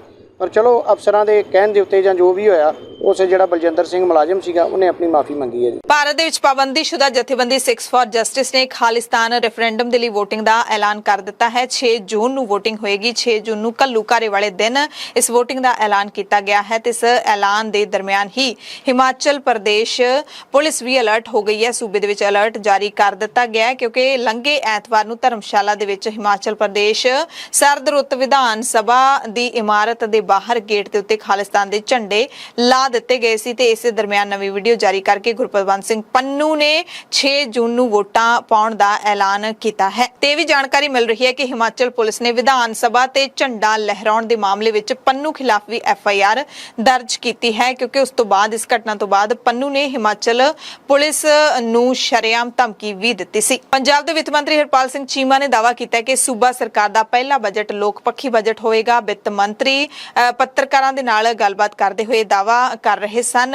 ਇਸ ਤੋਂ ਪਹਿਲਾਂ ਚੀਮਾ ਨੇ DC ਦਫ਼ਤਰ ਵਿੱਚ ਮੁਹਾਲੀ ਦੇ ਸਨਅਤਕਾਰਾਂ, ਪ੍ਰਾਪਰਟੀ ਡੀਲਰਾਂ ਤੇ ਆਪ ਵਲੰਟੀਅਰਾਂ ਦੇ ਨਾਲ ਬਜਟ ਬਾਰੇ ਮੀਟਿੰਗ ਵੀ ਕੀਤੀ ਤੇ ਇਸ ਮੀਟਿੰਗ ਦੇ ਵਿੱਚ ਮੁਹਾਲੀ ਤੋਂ ਆਮ ਆਦਮੀ ਪਾਰਟੀ ਦੇ ਵਿਧਾਇਕ ਕੁਲਵੰਤ ਸਿੰਘ, ਡੇਰਾਬੱਸੀ ਦੇ ਵਿਧਾਇਕ ਕੁਲਜੀਤ ਸਿੰਘ ਰੰਧਾਵਾ ਤੇ DC ਸਮੇਤ ਹੋਰ ਅਧਿਕਾਰੀ ਵੀ ਮੌਜੂਦ ਸਨ। ਚੀਮਾ ਨੇ ਕਿਹਾ ਕਿ ਬਜਟ ਬਾਰੇ ਆਮ ਲੋਕਾਂ ਦੀ ਰਾਏ ਲੈਣ ਦੇ ਲਈ ਇਹ ਆਖਰੀ ਮੀਟਿੰਗ ਸੀ ਅਤੇ ਲੋਕਾਂ ਤੋਂ ਜਿਹੜੀ ਰਾਏ ਲੈਣੀ ਸੀ ਉਸ ਬਾਰੇ ਵੀ ਪੋਰਟਲ ਹੈ ਜਿਹੜਾ ਉਹ ਲਾਂਚ ਕੀਤਾ ਗਿਆ ਸੀ। ਉਸ ਤੇ ਕਿੰਨੀਆਂ ਕੁ ਰਾਏ ਮਿਲੀਆਂ ਨੇ, ਕਿੰਨੀ ਗਿਣਤੀ ਦੇ ਵਿੱਚ ਲੋਕਾਂ ਨੇ ਸੁਨੇਹੇ ਭੇਜੇ ਨੇ, ਇਸ ਬਾਰੇ ਵੀ ਸਰਕਾਰ ਜਲਦ ਜਾਣਕਾਰੀ ਦੇਵੇਗੀ। ਮੰਡੀ ਗੋਬਿੰਦਗੜ੍ਹ ਤੋਂ ਹੁੰਦੇ ਹੋਏ ਲੁਧਿਆਣਾ ਤੋਂ ਸੰਗਰੂਰ ਅਸੀਂ ਜ਼ੋਨ ਬਣਾ ਕੇ ਵੰਡ ਕੇ ਸਾਰੇ ਜ਼ਿਲ੍ਹਿਆਂ ਦੇ ਲੋਕ ਬੁਲਾਏ ਸੀਗੇ, ਇੰਡਸਟਰੀਅਲਿਸਟ ਬੁਲਾਏ ਸੀ, ਫਾਰਮਰ ਬੁਲਾਏ ਸੀ, ਬਹੁਤ ਸਾਰੇ ਲੋਕ ਬੁਲਾਏ ਸੀਗੇ। ਔਰ ਸੰਗਰੂਰ ਤੋਂ ਬਠਿੰਡਾ, ਲੁਧਿਆਣਾ, ਜਲੰਧਰ, ਅੰਮ੍ਰਿਤਸਰ ਸਾਹਿਬ, ਬਟਾਲਾ, ਅੱਜ ਮੋਹਾਲੀ ਦੇ ਵਿੱਚ ਮੈਂ ਸਮਝਦਾ ਲਾਸਟ ਸਾਡੀ ਮੀਟਿੰਗ ਆ। ਔਰ ਇਸ ਤੋਂ ਬਾਅਦ ਜਿੰਨੇ ਵੀ ਸੁਝਾਅ ਆਏ ਨੇਗੇ ਉਹਨਾਂ ਸਾਰੇ ਸੁਝਾਵਾਂ ਦੇ ਉੱਤੇ ਸਰਕਾਰ ਬੈਠ ਕੇ ਗੌਰ ਕਰੂਗੀ। ਦੇਖਾਂਗੇ ਕਿ ਕਿਹੜੇ ਕਿਸੇ ਪਾਲਿਸੀ ਚ ਅਡਜਸਟ ਹੁੰਦੇ ਨੇਗੇ, ਕਿਹੜੇ ਸੁਝਾਅ ਬਜਟ ਆਏ ਨੇ, ਕਿਉਂਕਿ ਬਹੁਤ ਸਾਰੇ ਪਾਲਿਸੀ ਨੂੰ ਲੈ ਕੇ ਆਏ ਨੇਗੇ, ਇੰਡਸਟਰੀ ਦੀ ਪਾਲਿਸੀ ਨੂੰ ਲੈ ਕੇ ਆਏ ਨੇਗੇ, ਐਕਸਾਈਜ਼ ਦੀ ਪਾਲਿਸੀ ਨੂੰ ਲੈ ਕੇ ਆਏ ਨੇ, ਹਾਊਸਿੰਗ ਦੀ ਪਾਲਿਸੀ ਨੂੰ ਲੈ ਕੇ ਆਏ ਨੇਗੇ, ਟਰਾਂਸਪੋਰਟੇਸ਼ਨ ਦੀ ਪਾਲਿਸੀ ਨੂੰ ਲੈ ਕੇ ਆਏ ਨੇ। ਬੜੀ ਮੇਰਾ ਕਹਿਣ ਦਾ ਵੱਖ-ਵੱਖ ਵਰਗਾਂ ਨੂੰ ਲੈ ਕੇ ਆਏ ਨੇ, ਉਹਨਾਂ ਤੇ ਵੀ ਗੌਰ ਕੀਤਾ ਜਾਊਗਾ। ਔਰ ਇਹ ਵੀ ਸਾਨੂੰ ਦੱਸਣ ਵਿੱਚ ਬੜੀ ਖੁਸ਼ੀ ਹੋ ਰਹੀ ਹੈ ਕਿ ਇਤਿਹਾਸਿਕ ਤੌਰ ਤੇ ਇਹ ਪਹਿਲੀ ਵਾਰ ਹੋਇਆਗਾ ਕਿ ਲੋਕਾਂ ਨੂੰ ਪੁੱਛ ਕੇ ਬਜਟ ਤਿਆਰ ਕੀਤਾ ਜਾ ਰਿਹਾ। ਬਠਿੰਡਾ ਤੋਂ ਦਿਲਚਸਪ ਤਸਵੀਰਾਂ ਸਾਹਮਣੇ ਆਈਆਂ ਨੇ ਸਰਕਾਰ ਦੀ ਉਸ ਸਕੀਮ ਦੀਆਂ ਜਿਹੜੀ ਕਿ ਪੰਜਾਬ ਦੇ ਮੁੱਖ ਮੰਤਰੀ ਜੋ ਕੈਪਟਨ ਅਮਰਿੰਦਰ ਸਿੰਘ ਹੁੰਦੇ ਸੀ ਉਦੋਂ ਚਾਲੂ ਕੀਤੀ ਗਈ ਸੀ। ਸਰਕਾਰੀ ਬੱਸਾਂ ਦੇ ਵਿੱਚ ਬੀਬੀਆਂ ਦੇ ਲਈ ਮੁਫਤ ਸਫ਼ਰ ਦਾ ਜਿਹੜਾ ਐਲਾਨ ਕੀਤਾ ਗਿਆ ਸੀ ਉਸ ਦੇ ਦਰਮਿਆਨ ਇਹ ਤਸਵੀਰ ਸਾਹਮਣੇ ਆਈ ਹੈ। ਬਠਿੰਡਾ ਦੇ ਬੱਸ ਸਟੈਂਡ ਦੇ ਵਿੱਚ PRTC ਦੇ ਫਰੀਦਕੋਟ ਡਿਪੂ ਦੇ ਬੱਸ ਕੰਡਕਟਰ ਨੇ ਔਰਤ ਦੀ ਇੱਕ ਬੇਬੇ ਦੀ ਟਿਕਟ ਕੱਟ ਦਿੱਤੀ, ਜਿਸ ਤੋਂ ਬਾਅਦ ਉਹ ਬੇਬੇ ਬੱਸ ਦੇ ਮੂਹਰੇ ਲੇਟ ਗਈ ਤੇ ਕੰਡਕਟਰ ਨੂੰ ਪੈਸੇ ਮੋੜਨੇ ਪਏ ਤੇ ਵੀਡੀਓ ਸੋਸ਼ਲ ਮੀਡੀਆ ਤੇ ਵਾਇਰਲ ਹੋਈ ਪਈ ਹੈ। दरअसल दादी ते पोता दोवें बस दे विच चढ़े सी, गोनियाना तो सवार होए सी, बठिंडा तो फरीदकोट डिपो दी बस सी। गोनियाना तो दोवें चढ़े ते पोते ने कंडक्टर तो 2 टिकटां लै लईआं। बेबे नूं पता नहीं लग्या, जदों पता लग्या तो उहने रौला पा दित्ता कि मेरे कोले तां आधार कार्ड है ते फिर उसने पुत्त वल्लों कटवाई टिकट दे पैसे वापस मुड़वा ही लए। जदों कंडक्टर ने ना नुकर कीती कि हुण तां टिकट कट्टी गई है तां बेबे जदों ही बस खड़ी राह दे विच किते अड्डे दे उत्ते तां बेबे बस चों उतर के बस दे मूरे लेट गई, जिस तो बाद कंडक्टर नूं पैसे मोड़ने पे।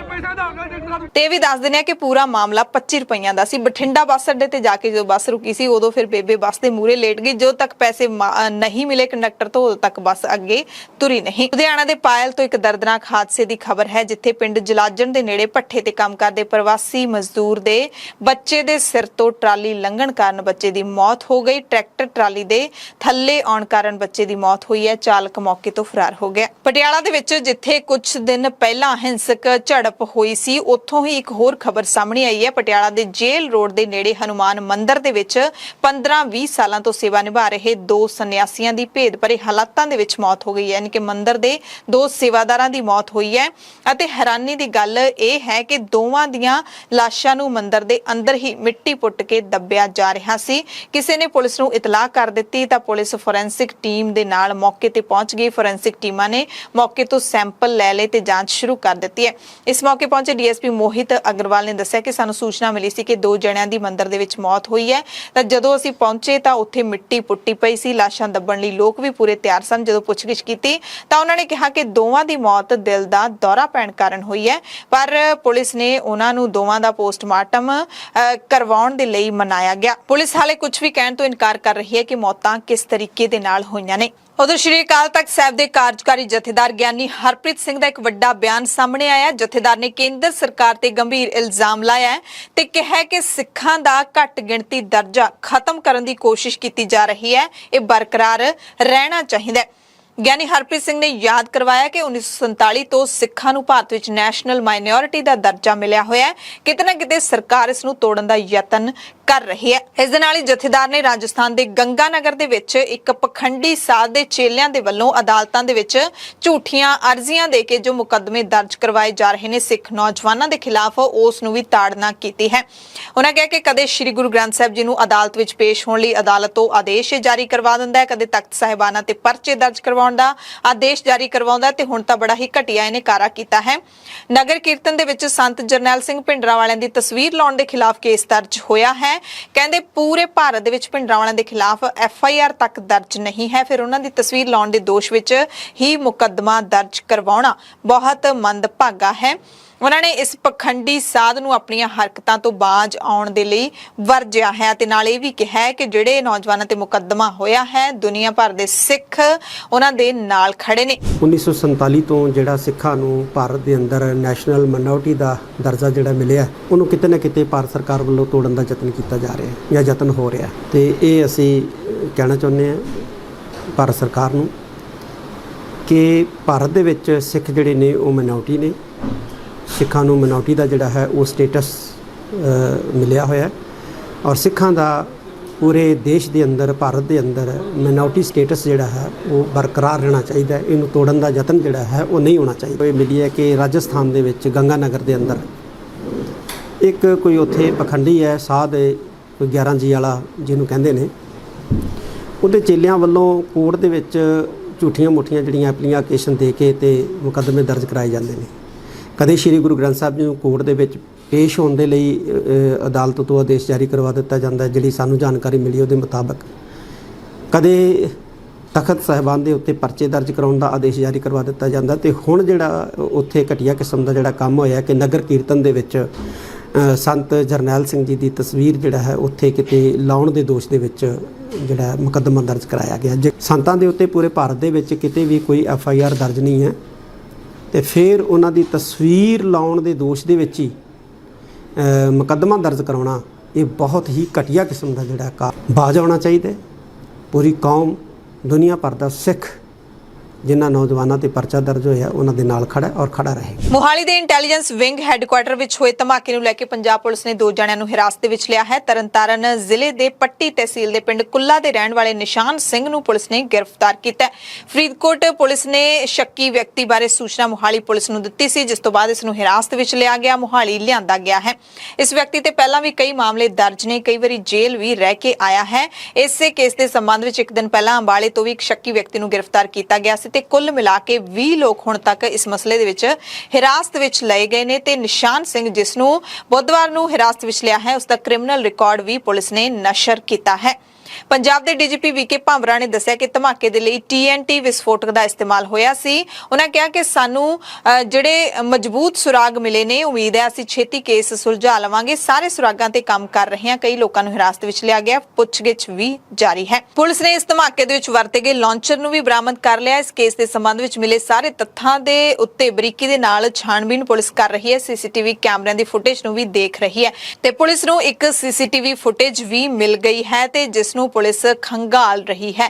ਦਰਅਸਲ ਮੋਹਾਲੀ ਦੇ ਵਿੱਚ ਪੰਜਾਬ ਪੁਲਿਸ ਦੇ ਇੰਟੈਲੀਜੈਂਸ ਦਫ਼ਤਰ ਤੇ 9 ਮਈ ਦੀ ਸ਼ਾਮ 7:45 ਵਜੇ ਦੇ ਕਰੀਬ ਬਲਾਸਟ ਹੋਇਆ ਸੀ ਤੇ ਬਲਾਸਟ ਵੇਲੇ ਲੰਘਦੀ ਇੱਕ ਕਾਰ ਵੀ CCTV ਦੇ ਵਿੱਚ ਕੈਦ ਹੋਈ ਹੈ। ਉਹ ਜਦੋਂ ਲੰਘਦੀ ਹੈ ਉਸ ਤੋਂ ਬਾਅਦ ਨਾਲ ਦੀ ਨਾਲ ਧਮਾਕਾ ਹੁੰਦਾ ਹੈ। ਉਧਰ ਹਿਮਾਚਲ ਪ੍ਰਦੇਸ਼ ਪੁਲਿਸ ਨੇ ਐਤਵਾਰ ਨੂੰ ਧਰਮਸ਼ਾਲਾ ਦੇ ਵਿੱਚ ਵਿਧਾਨ ਸਭਾ ਦੇ ਮੁੱਖ ਗੇਟ ਤੇ ਖਾਲਿਸਤਾਨ ਪੱਖੀ ਝੰਡੇ ਲਹਿਰਾਉਣ ਦੇ ਮਾਮਲੇ ਵਿੱਚ ਪੰਜਾਬ ਦੇ ਮੋਰਿੰਡਾ ਦੇ ਰਹਿਣ ਵਾਲੇ ਨੌਜਵਾਨ ਹਰਵੀਰ ਸਿੰਘ ਨੂੰ ਗ੍ਰਿਫਤਾਰ ਕੀਤਾ ਹੈ ਤੇ ਐਤਵਾਰ ਨੂੰ ਵਿਧਾਨ ਸਭਾ ਦੀ ਕੰਧ ਦੇ ਉੱਤੇ ਖਾਲਿਸਤਾਨ ਲਿਖ ਦਿੱਤਾ ਗਿਆ ਸੀ, ਨਾਲੇ ਗੇਟ ਦੇ ਉੱਤੇ ਖਾਲਿਸਤਾਨ ਦੇ ਝੰਡੇ ਵੀ ਲਾਏ ਗਏ ਸੀ। ਤੇ ਪੰਜਾਬ ਦੇ ਵਿੱਚ ਲਾਅ ਐਂਡ ਆਰਡਰ ਦੀ ਸਥਿਤੀ ਨੂੰ ਲੈ ਕੇ ਵਿਰੋਧੀ ਲਗਾਤਾਰ ਮੁੱਖ ਮੰਤਰੀ ਭਗਵੰਤ ਸਿੰਘ ਮਾਨ ਨੂੰ ਘੇਰ ਰਹੇ ਨੇ। ਵਿਰੋਧੀ ਧਿਰ ਦੇ ਲੀਡਰ ਪ੍ਰਤਾਪ ਸਿੰਘ ਬਾਜਵਾ ਨੇ ਕਿਹਾ ਕਿ ਮੁੱਖ ਮੰਤਰੀ ਭਗਵੰਤ ਮਾਨ ਨੂੰ ਤੁਰੰਤ ਸੂਬੇ ਦੇ ਮੌਜੂਦਾ ਹਾਲਾਤਾਂ ਤੇ ਸਰਬ ਪਾਰਟੀ ਬੈਠਕ ਸੱਦਣੀ ਚਾਹੀਦੀ ਹੈ ਤੇ ਦੱਸਣਾ ਚਾਹੀਦਾ ਹੈ ਕਿ ਪੰਜਾਬ ਵਿੱਚ ਸ਼ਾਂਤੀ ਤੇ ਸੁਰੱਖਿਆ ਦੀ ਸਥਿਤੀ ਨੂੰ ਬਣਾਏ ਰੱਖਣ ਲਈ ਪੰਜਾਬ ਸਰਕਾਰ ਕੀ ਕਦਮ ਚੁੱਕ ਰਹੀ ਹੈ। ਤੇ ਮੁੱਖ ਮੰਤਰੀ ਮਾਨ ਨੇ ਅਜਿਹੀ ਕੋਈ ਬੈਠਕ ਤਾਂ ਨਹੀਂ ਬੁਲਾਈ, ਪਰ ਉਹਨਾਂ ਨੇ 31 ਮਈ ਤੱਕ ਕੁਝ ਲੋਕਾਂ ਨੂੰ ਚੇਤਾਵਨੀ ਜ਼ਰੂਰ ਦਿੱਤੀ ਹੈ। ਪੰਜਾਬ ਸਰਕਾਰ ਦੇ ਵੱਲੋਂ ਸਰਕਾਰੀ ਤੇ ਪੰਚਾਇਤੀ ਜ਼ਮੀਨਾਂ ਨੂੰ ਖਾਲੀ ਕਰਵਾਉਣ ਦੇ ਲਈ ਸ਼ੁਰੂ ਕੀਤੀ ਗਈ ਮੁਹਿੰਮ ਦੇ ਤਹਿਤ ਮੁੱਖ ਮੰਤਰੀ ਮਾਨ ਨੇ ਜ਼ਮੀਨਾਂ ਤੇ ਕਬਜ਼ਾ ਕਰਨ ਵਾਲਿਆਂ ਨੂੰ ਚੇਤਾਵਨੀ ਦਿੱਤੀ ਹੈ। ਕਿਹਾ ਕਿ 31 ਮਈ ਤੱਕ ਸਾਰੀਆਂ ਜ਼ਮੀਨਾਂ ਖਾਲੀ ਕਰਕੇ ਸਰਕਾਰ ਨੂੰ ਦੇ ਦਿਓ, ਨਜਾਇਜ਼ ਕਬਜ਼ੇ ਛੱਡ ਦਿਓ, ਨਹੀਂ ਤਾਂ ਪੁਰਾਣੇ ਖਰਚੇ ਤੇ ਨਵੇਂ ਪਰਚੇ ਪਾਵਾਂਗੇ। ਮਾਨ ਨੇ ਕਿਹਾ ਕਿ ਕਬਜ਼ਾ ਕਰਨ ਵਾਲੇ ਚਾਹੇ ਸਿਆਸੀ ਲੋਕ ਹੋਣ, ਚਾਹੇ ਅਫਸਰਦਾਰ ਹੋਣ, ਚਾਹੇ ਕੋਈ ਰਸੂਖਦਾਰ ਹੋਣ, ਜੇ ਜ਼ਮੀਨਾਂ ਖਾਲੀ ਨਾ ਕੀਤੀਆਂ ਤਾਂ ਸਾਰਿਆਂ ਦੇ ਖਿਲਾਫ ਕਾਰਵਾਈ ਹੋਵੇਗੀ। ਮੁੱਖ ਮੰਤਰੀ ਭਗਵੰਤ ਮਾਨ ਦੇ ਇਸ ਚੇਤਾਵਨੀ ਭਰੇ ਟਵੀਟ ਤੋਂ ਬਾਅਦ ਉਹਨਾਂ ਦੇ ਸਾਰੇ ਆਪ ਵਿਧਾਇਕਾਂ ਨੇ ਧੜਾ-ਧੜ ਟਵੀਟ ਕੀਤੇ। ਸੀਐਮ ਦੇ ਬਿਆਨ ਦੀ ਹਮਾਇਤ ਕਰਦਿਆਂ ਜਬਰੀ ਜ਼ਮੀਨਾਂ ਦੇ ਸਰਦਾਰ ਬਣਨ ਵਾਲੇ ਲੋਕਾਂ ਨੂੰ ਸਖਤ ਕਾਨੂੰਨੀ ਕਾਰਵਾਈ ਦੀ ਸਾਰੇ MLAs ਨੇ ਚੇਤਾਵਨੀ ਦਿੱਤੀ ਤੇ ਇਸ ਮੁਹਿੰਮ ਦੇ ਵਿੱਚ ਪੂਰੀ ਤਰ੍ਹਾਂ ਦੇ ਨਾਲ ਸਰਗਰਮ ਪੰਜਾਬ ਦੇ ਪੰਚਾਇਤ ਮੰਤਰੀ ਕੁਲਦੀਪ ਸਿੰਘ ਢਾਲੀਵਾਲ ਨੇ ਵੀ ਮੁੱਖ ਮੰਤਰੀ ਦਾ ਟਵੀਟ ਸਾਂਝਾ ਕਰਦਿਆਂ ਕਿਹਾ ਕਿ 31 ਮਈ ਤੱਕ ਨਜਾਇਜ਼ ਕਬਜ਼ੇ ਛੁਡਵਾਉਣ ਦਾ ਟੀਚਾ ਅਸੀਂ ਪੂਰਾ ਕਰਾਂਗੇ, ਕਬਜ਼ੇ ਨਾ ਛੱਡਣ ਵਾਲਿਆਂ ਦੇ ਖਿਲਾਫ ਕਾਨੂੰਨੀ ਕਾਰਵਾਈ ਕਰਾਂਗੇ। ਉਹਨਾਂ ਦੁਹਰਾਇਆ ਕਿ ਨਜਾਇਜ਼ ਜ਼ਮੀਨਾਂ ਨੂੰ ਛੁਡਵਾਉਣ ਦਾ ਟੀਚਾ ਅਸੀਂ ਹਰ ਹਾਲ ਵਿੱਚ ਪੂਰਾ ਕਰਾਂਗੇ ਤੇ ਨਾਲ ਹੀ ਉਹਨਾਂ ਨੇ ਇਹ ਵੀ ਦਾਅਵਾ ਕੀਤਾ ਕਿ ਇਸ ਟੀਚੇ ਨੂੰ ਪੂਰਾ ਕਰਨ ਲਈ ਸਾਨੂੰ ਪੰਜਾਬੀਆਂ ਦਾ ਪੂਰਾ ਸਹਿਯੋਗ ਵੀ ਮਿਲ ਰਿਹਾ ਹੈ। ਤੇ ਅਸੀਂ ਇੱਕ ਖਾਸ ਰਿਪੋਰਟ ਵੀ ਤੁਹਾਡੇ ਸਭ ਦੇ ਸਾਹਮਣੇ ਰੱਖੀ ਹੈ। ਵੱਖਰੀ ਰਿਪੋਰਟ ਦੇ ਵਿੱਚ ਤੁਸੀਂ ਦੇਖ ਸਕਦੇ ਹੋ ਕਿ ਹੁਣ ਤੱਕ ਕਿੱਥੇ-ਕਿੱਥੇ ਕਿੰਨੀਆਂ ਜ਼ਮੀਨਾਂ ਦਾ ਕਬਜ਼ਾ ਛੁਡਵਾਇਆ ਗਿਆ ਹੈ। ਸਾਡੀ ਜਾਣਕਾਰੀ ਦੇ ਮੁਤਾਬਿਕ ਮੰਤਰੀ ਕੁਲਦੀਪ ਸਿੰਘ ਢਾਲੀਵਾਲ ਹੁਣ ਤੱਕ 157 ਏਕੜ ਜ਼ਮੀਨਾਂ ਛੁਡਵਾ ਚੁੱਕੇ ਨੇ। ਸਭ ਤੋਂ ਪਹਿਲਾ ਐਕਸ਼ਨ 28 ਅਪ੍ਰੈਲ ਨੂੰ ਕੀਤਾ ਗਿਆ ਸੀ। ਸ਼੍ਰੋਮਣੀ ਅਕਾਲੀ ਦਲ ਦੇ ਪ੍ਰਧਾਨ ਸੁਖਬੀਰ ਸਿੰਘ ਬਾਦਲ ਦੇ ਹੋਟਲ ਸੁਖਵਿਲਾ ਦੇ ਨਾਲ ਲੱਗਦੀ 29 ਏਕੜ ਦੀ ਕਰੋੜਾਂ ਦੀ ਸਰਕਾਰੀ ਜ਼ਮੀਨ ਤੋਂ ਕਬਜ਼ਾ ਛੁਡਵਾਇਆ ਗਿਆ ਸੀ। ਉਸ ਤੋਂ ਬਾਅਦ 1 ਮਈ ਨੂੰ ਉਹਨਾਂ ਨੇ ਪੰਜਾਬ ਦੇ ਸਾਰੇ ਅਧਿਕਾਰੀਆਂ ਨੂੰ ਆਪੋ ਆਪਣੇ ਇਲਾਕੇ ਦੇ ਅੰਦਰ ਨਜਾਇਜ਼ ਕਬਜ਼ੇ ਵਾਲੀਆਂ ਜ਼ਮੀਨਾਂ ਦੇ ਰਿਕਾਰਡ ਇਕੱਠੇ ਕਰਨ ਦੇ ਹੁਕਮ ਵੀ ਦਿੱਤੇ ਸੀ ਤੇ ਫਿਰ 6 ਮਈ ਨੂੰ ਮੁੱਖ ਮੰਤਰੀ ਭਗਵੰਤ ਸਿੰਘ ਮਾਨ ਨੇ ਪੰਚਾਇਤ ਮੰਤਰੀ ਨਾਲ ਖਾਸ ਮੁਲਾਕਾਤ ਕੀਤੀ ਅਤੇ ਪੰਚਾਇਤ ਮੰਤਰੀ ਨੂੰ ਥਾਪੜਾ ਵੀ ਦਿੱਤਾ ਸੀ। ਤੇ ਇਸੇ ਮਸਲੇ ਤੇ ਆਮ ਆਦਮੀ ਪਾਰਟੀ ਦੇ ਪੰਜਾਬ ਦੇ ਵਿੱਚ ਬੁਲਾਰੇ ਮਾਲਵਿੰਦਰ ਸਿੰਘ ਕੰਗ ਨੇ ਪ੍ਰੈਸ ਕਾਨਫਰੰਸ ਵੀ ਕੀਤੀ। ਉਹਨਾਂ ਨੇ ਇੱਕ ਕਹਾਵਤ ਵੀ ਸੁਣਾਈ ਜਿਸ ਨੂੰ ਗਾਣਿਆਂ ਦੇ ਵਿੱਚ ਵੀ ਵਰਤਿਆ ਜਾਂਦਾ ਹੈ, ਲੈ ਲੈ ਤੂੰ ਸਰਪੰਚੀ ਵੇ ਸਰਕਾਰੀ ਪੈਸਾ ਖਾਵਾਂਗੇ। ਤਾਂ ਕੰਗ ਨੇ ਕਿਹਾ ਕਿ ਹੁਣ ਕੋਈ ਵੀ ਸਰਕਾਰੀ ਪੈਸਾ ਸਰਪੰਚੀ ਲੈ ਕੇ ਜਾਂ ਫਿਰ ਵਿਧਾਇਕੀ ਲੈ ਕੇ ਜਾਂ ਫਿਰ ਮੰਤਰਾਲਾ ਲੈ ਕੇ ਨਹੀਂ ਖਾ ਸਕੂਗਾ। ਉਹਨਾਂ ਕਿਹਾ ਕਿ ਪਿਛਲੀਆਂ ਸਰਕਾਰਾਂ ਦੇ ਵੇਲੇ ਪੰਜਾਬ ਸਰਕਾਰ ਦੀਆਂ ਜਿਹੜੀਆਂ ਸਰਕਾਰੀ ਜ਼ਮੀਨਾਂ ਨੂੰ ਲੁੱਟਿਆ ਗਿਆ ਸੀ, ਕਬਜ਼ਾ ਕੀਤਾ ਗਿਆ ਸੀ, ਉਹ ਹੁਣ ਸਾਰੀਆਂ ਛੁਡਵਾਈਆਂ ਜਾਣਗੀਆਂ। ਸਾਡੀ ਸਰਕਾਰ ਇਸ ਟੀਚੇ ਨੂੰ ਹਾਸਲ ਕਰਕੇ ਹੀ ਦਮ ਲਵੇਗੀ। ਉਹਨਾਂ ਇਹ ਵੀ ਦੱਸਿਆ ਕਿ 31 ਮਈ ਤੱਕ 5000 ਏਕੜ ਪੰਚਾਇਤੀ ਜ਼ਮੀਨ ਤੋਂ ਕਬਜ਼ੇ ਛੁਡਵਾਉਣ ਦਾ ਟੀਚਾ ਮਿੱਥਿਆ ਗਿਆ ਹੈ। ਸੋ ਹੁਣ ਦੇਖਣਾ ਬੜਾ ਅਹਿਮ ਰਹੇਗਾ ਕਿ ਆਉਂਦੀ 31 ਮਈ ਤੱਕ 5000 ਏਕੜ ਜ਼ਮੀਨ ਦਾ ਕਬਜ਼ਾ ਜਿਹੜਾ ਲੋਕ ਆਪਣੇ ਆਪ ਛੱਡਣਗੇ ਜਾਂ ਫਿਰ ਸਰਕਾਰ ਹੈ ਜਿਹੜੀ ਉਹ ਆਪਣੇ ਤਰੀਕੇ ਦੇ ਨਾਲ ਛਡਵਾਏਗੀ। ਪਹਿਲਾਂ ਇਹ ਹੁੰਦਾ ਸੀ ਵੀ ਲੈ ਲਾਵੇ ਸਰਪੰਚੀ ਸਰਕਾਰੀ ਪੈਸਾ ਖਾਵਾਂਗੇ, ਗਾਣਿਆਂ 'ਚ ਆਮ ਗੱਲ ਸੀ। ਸੋ ਇਹ ਜਿਹੜੀਆਂ ਇਹ ਮਾੜੇ ਜਿਹੜੇ ਟ੍ਰੈਂਡ ਸੀ, ਮਾੜੀਆਂ ਆਦਤਾਂ ਸੀ, ਇਹ ਬਿਲਕੁਲ ਨਹੀਂ ਬਰਦਾਸ਼ਤ ਕੀਤੀਆਂ ਜਾਣਗੀਆਂ। ਪੂਰੀ ਟਰਾਂਸਪੇਰੈਂਸੀ ਨਾਲ, ਈਮਾਨਦਾਰੀ ਨਾਲ ਔਰ ਜਵਾਬਦੇਹੀ ਨਾਲ ਪੰਜਾਬ ਸਰਕਾਰ ਕੰਮ ਕਰ ਰਹੀ ਆ।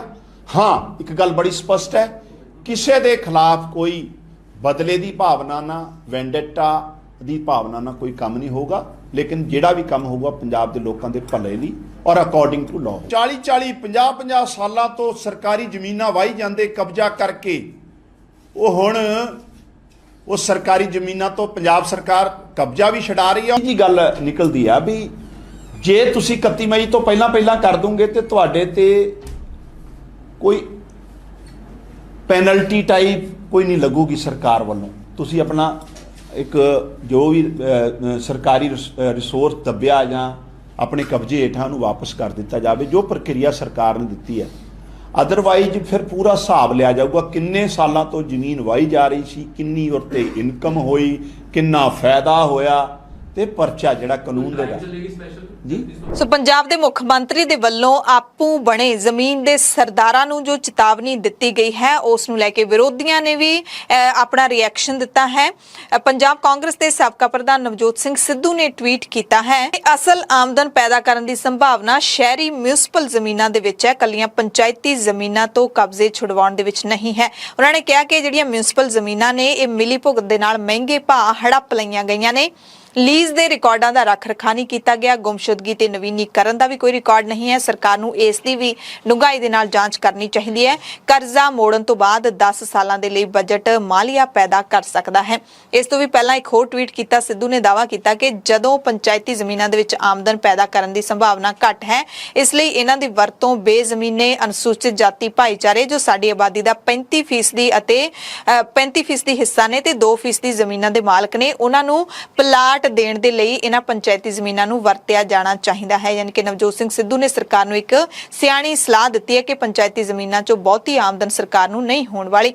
ਇਸ ਤੋਂ ਇਲਾਵਾ ਸਹਿਕਾਰੀ ਖੇਤੀ ਤੇ ਫੂਡ ਪ੍ਰੋਸੈਸਿੰਗ ਨੂੰ ਉਤਸ਼ਾਹਿਤ ਕਰਨ ਦੇ ਲਈ ਕਹਿੰਦੇ ਸਾਡੇ ਨੌਜਵਾਨਾਂ ਦੀ ਊਰਜਾ ਨੂੰ ਚੈਨਲਾਈਜ਼ ਕਰਨ ਦੇ ਲਈ ਖੇਡਾਂ ਦੇ ਮੈਦਾਨ ਬਣਾਉਣ ਦੇ ਲਈ ਵੀ ਇਹਨਾਂ ਪੰਚਾਇਤੀ ਜ਼ਮੀਨਾਂ ਨੂੰ ਵਰਤਿਆ ਜਾ ਸਕਦਾ ਹੈ। ਸਿੱਧੂ ਨੇ ਇੱਕ ਹੋਰ ਟਵੀਟ ਦੇ ਵਿੱਚ ਮੰਗ ਕੀਤੀ ਹੈ ਕਿ ਜਿਨ੍ਹਾਂ ਨੇ ਅਫਸਰਾਂ ਦੇ ਨਾਲ ਮਿਲੀਭੁਗਤ ਕਰਕੇ ਸਰਕਾਰੀ ਜ਼ਮੀਨਾਂ ਹੜੱਪੀਆਂ ਨੇ, ਉਹਨਾਂ ਦੀਆਂ ਜਾਇਦਾਦਾਂ ਕੁਰਕ ਕਰਕੇ ਉਹਨਾਂ ਦੇ ਨਾਮ ਨਸ਼ਰ ਹੋਣੇ ਚਾਹੀਦੇ ਨੇ, ਗ੍ਰਿਫਤਾਰੀਆਂ ਹੋਣੀਆਂ ਚਾਹੀਦੀਆਂ, ਸਜ਼ਾਵਾਂ ਦਿੱਤੀਆਂ ਜਾਣੀਆਂ ਚਾਹੀਦੀਆਂ ਨੇ ਤੇ ਇਹ ਕੰਮ ਹੈ ਜਿਹੜਾ ਉਹ ਸਰਕਾਰ ਨੂੰ ਕਰਨਾ ਚਾਹੀਦਾ ਹੈ। ਮੁੱਖ ਮੰਤਰੀ ਦੀ ਇਸ ਚੇਤਾਵਨੀ ਤੋਂ ਬਾਅਦ ਕਾਂਗਰਸ ਵਿਧਾਇਕ ਸੁਖਪਾਲ ਸਿੰਘ ਖਹਿਰਾ ਦਾ ਵੀ ਬਿਆਨ ਆਇਆ ਹੈ। ਉਹਨਾਂ ਨੇ ਮੁੱਖ ਮੰਤਰੀ ਭਗਵੰਤ ਮਾਨ ਨੂੰ ਸੰਬੋਧਨ ਕਰਦਿਆਂ ਲਿਖਿਆ ਹੈ ਕਿ ਪਿਆਰੇ ਭਗਵੰਤ ਮਾਨ ਜੀ, ਆਪਣੇ ਮੰਤਰੀ ਨੂੰ ਜਸਟਿਸ ਕੁਲਦੀਪ ਸਿੰਘ ਕਮਿਸ਼ਨ ਦੀ ਰਿਪੋਰਟ ਚੁੱਕਣ ਲਈ ਵੀ ਕਹੋ, ਜਿਹਦੇ ਵਿੱਚ ਸਿਰਫ ਮੋਹਾਲੀ ਜ਼ਿਲ੍ਹੇ ਦੇ ਵਿੱਚ ਹੀ ਤਾਕਤਵਰ ਸਿਆਸਤਦਾਨਾਂ ਅਤੇ ਨੌਕਰਸ਼ਾਹਾਂ ਦੇ ਨਜਾਇਜ਼ ਕਬਜ਼ਿਆਂ ਦੇ ਹੇਠ 50,000 ਏਕੜ ਪੰਚਾਇਤੀ ਜ਼ਮੀਨ ਦੀ ਸ਼ਨਾਖਤ ਕੀਤੀ ਗਈ ਹੈ।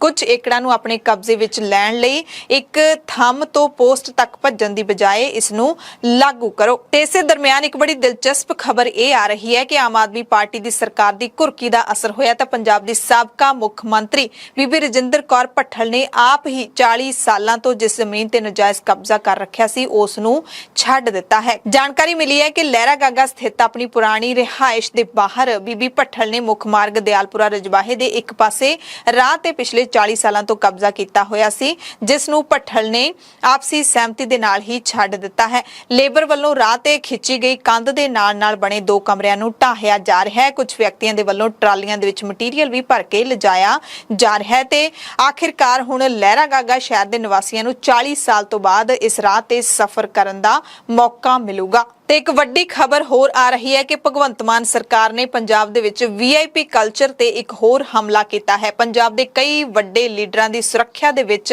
ਹੋਰ ਕਟੌਤੀ ਕਰ ਦਿੱਤੀ ਗਈ ਹੈ। ਇਹਨਾਂ ਆਗੂਆਂ ਦੇ ਵਿੱਚ ਸੰਸਦ ਮੈਂਬਰ ਹਰਸਿਮਰਤ ਕੌਰ ਬਾਦਲ, ਸਾਬਕਾ ਮੁੱਖ ਮੰਤਰੀ ਰਜਿੰਦਰ ਕੌਰ ਭੱਠਲ, ਪੰਜਾਬ ਕਾਂਗਰਸ ਦੇ ਸਾਬਕਾ ਪ੍ਰਧਾਨ ਸੁਨੀਲ ਜਾਖੜ ਵੀ ਸ਼ਾਮਲ ਨੇ। ਸੁਰੱਖਿਆ ਕਟੌਤੀ ਤੋਂ ਬਾਅਦ ਦਰਅਸਲ ਪੰਜਾਬ ਦੇ ਵਿੱਚ ਸੁਰੱਖਿਆ ਦੇ ਇਹ ਹਾਲਾਤ ਨੇ ਕਿ ਪੰਜਾਬ ਦੇ ਜਿਹੜੇ ਵੀ ਮੰਤਰੀ ਹੁਣ ਸਾਬਕਾ ਹੋ ਚੁੱਕੇ ਨੇ, ਜਿਹੜੇ ਵਿਧਾਇਕ ਹੁਣ ਸਾਬਕਾ ਹੋ ਚੁੱਕੇ ਨੇ, ਹਾਰ ਚੁੱਕੇ ਨੇ, ਉਹਨਾਂ ਦੀ ਸੁਰੱਖਿਆ ਦੇ ਲਈ ਵੀ ਵੱਡੀ ਗਿਣਤੀ ਦੇ ਵਿੱਚ ਪੁਲਿਸ ਬਲ ਤੈਨਾਤ ਕੀਤਾ ਹੋਇਆ ਤੇ ਆਮ ਆਦਮੀ ਪਾਰਟੀ ਦੇ ਮੁੱਖ ਮੰਤਰੀ ਭਗਵੰਤ ਮਾਨ ਨੂੰ ਇਹ ਸਭ ਮਨਜ਼ੂਰ ਨਹੀਂ ਹੈ।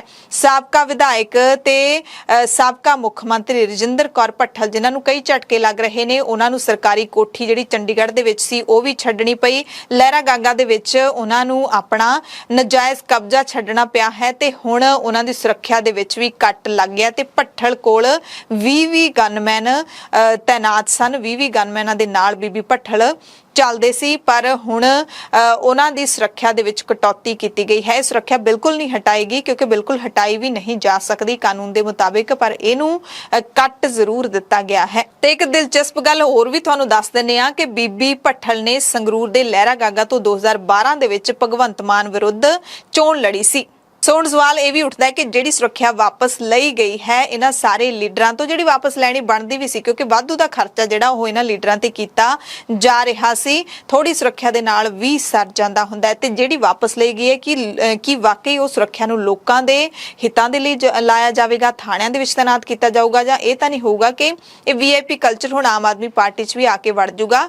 ਇਹ ਵੀ ਜ਼ਰੂਰ ਲੋਕਾਂ ਦੀ ਪਾਰਖੂ ਅੱਖ ਨੂੰ ਧਿਆਨ ਰੱਖਣ ਦੀ ਲੋੜ ਹੈ ਕਿਉਂਕਿ ਪੰਜਾਬ ਦੇ ਵਿੱਚ ਲਾਅ ਐਂਡ ਆਰਡਰ ਦੇ ਹਾਲਾਤ ਕਾਫੀ ਵਿਗੜੇ ਹੋਏ ਨੇ। ਪੰਜਾਬ ਦੇ ਵਿੱਚ ਰੋਜ਼ਾਨਾ ਕਿਤੇ ਕੋਈ ਕਤਲ ਹੋ ਜਾਂਦਾ ਹੈ, ਕਿਤੇ ਚੋਰੀ ਡਾਕਾ ਲੁੱਟਮਾਰ ਦੀਆਂ ਘਟਨਾਵਾਂ ਵੀ ਵਧੀਆਂ ਹੈਗੀਆਂ ਨੇ, ਤਾਂ ਅਜਿਹੇ ਵਿੱਚ ਬਹੁਤ ਹੀ ਸਖਤੀ ਦੇ ਨਾਲ ਲਾਅ ਐਂਡ ਆਰਡਰ ਦੇ ਨਾਲ ਨਜਿੱਠਣ ਦੀ ਬੜੀ ਲੋੜ ਹੈ। ਪੰਜਾਬ ਦੀ ਨਵੀਂ ਸਰਕਾਰ ਨੇ ਨੌਜਵਾਨਾਂ ਨੂੰ ਸਰਕਾਰੀ ਨੌਕਰੀਆਂ ਦੇਣੀਆਂ ਸ਼ੁਰੂ ਕਰ ਦਿੱਤੀਆਂ ਨੇ। ਪੰਜਾਬ ਦੇ ਮੁੱਖ ਮੰਤਰੀ ਭਗਵੰਤ ਸਿੰਘ ਮਾਨ ਦਾ ਹਰਾ ਪੈਨ ਨੌਜਵਾਨਾਂ ਨੂੰ ਰੁਜ਼ਗਾਰ ਦੇਣ ਦੇ ਲਈ ਆਖਿਰਕਾਰ ਚੱਲ ਹੀ ਗਿਆ। ਪਿਛਲੇ ਦਿਨੀ 26,000 ਦੇ ਕਰੀਬ ਸਰਕਾਰੀ ਨੌਕਰੀਆਂ ਦਾ ਨੋਟੀਫਿਕੇਸ਼ਨ ਜਾਰੀ ਕੀਤਾ ਗਿਆ ਸੀ ਅਤੇ ਹੁਣ 2000 ਤੋਂ ਵੱਧ ਨੌਜਵਾਨਾਂ ਨੂੰ ਨਿਯੁਕਤੀ ਪੱਤਰ ਵੰਡੇ ਨੇ। ਮੁੱਖ ਮੰਤਰੀ ਭਗਵੰਤ ਮਾਨ ਨੇ ਖੁਦ ਇਹ ਨਿਯੁਕਤੀ ਪੱਤਰ ਨੌਜਵਾਨਾਂ ਨੂੰ ਦਿੱਤੇ ਨੇ, ਵਧਾਈਆਂ ਵੀ ਦਿੱਤੀਆਂ ਨੇ। ਸਿਹਤ, ਮੈਡੀਕਲ ਸਿੱਖਿਆ ਅਤੇ ਸਿੰਚਾਈ ਵਿਭਾਗ ਦੇ ਵਿੱਚ ਇਹਨਾਂ ਉਮੀਦਵਾਰਾਂ ਨੂੰ ਨਿਯੁਕਤ ਕੀਤਾ ਗਿਆ ਹੈ ਤੇ ਮੁੱਖ ਮੰਤਰੀ ਭਗਵੰਤ ਮਾਨ ਨੇ ਜਿਹੜੇ ਪੂਰੇ ਪੰਜਾਬ ਦੇ ਵਿੱਚ ਧਰਨਾ ਦੇ ਰਹੇ ਨੌਜਵਾਨ ਨੇ, ਜਿਹੜੇ ਵੀ ਲੋਕ ਨੇ,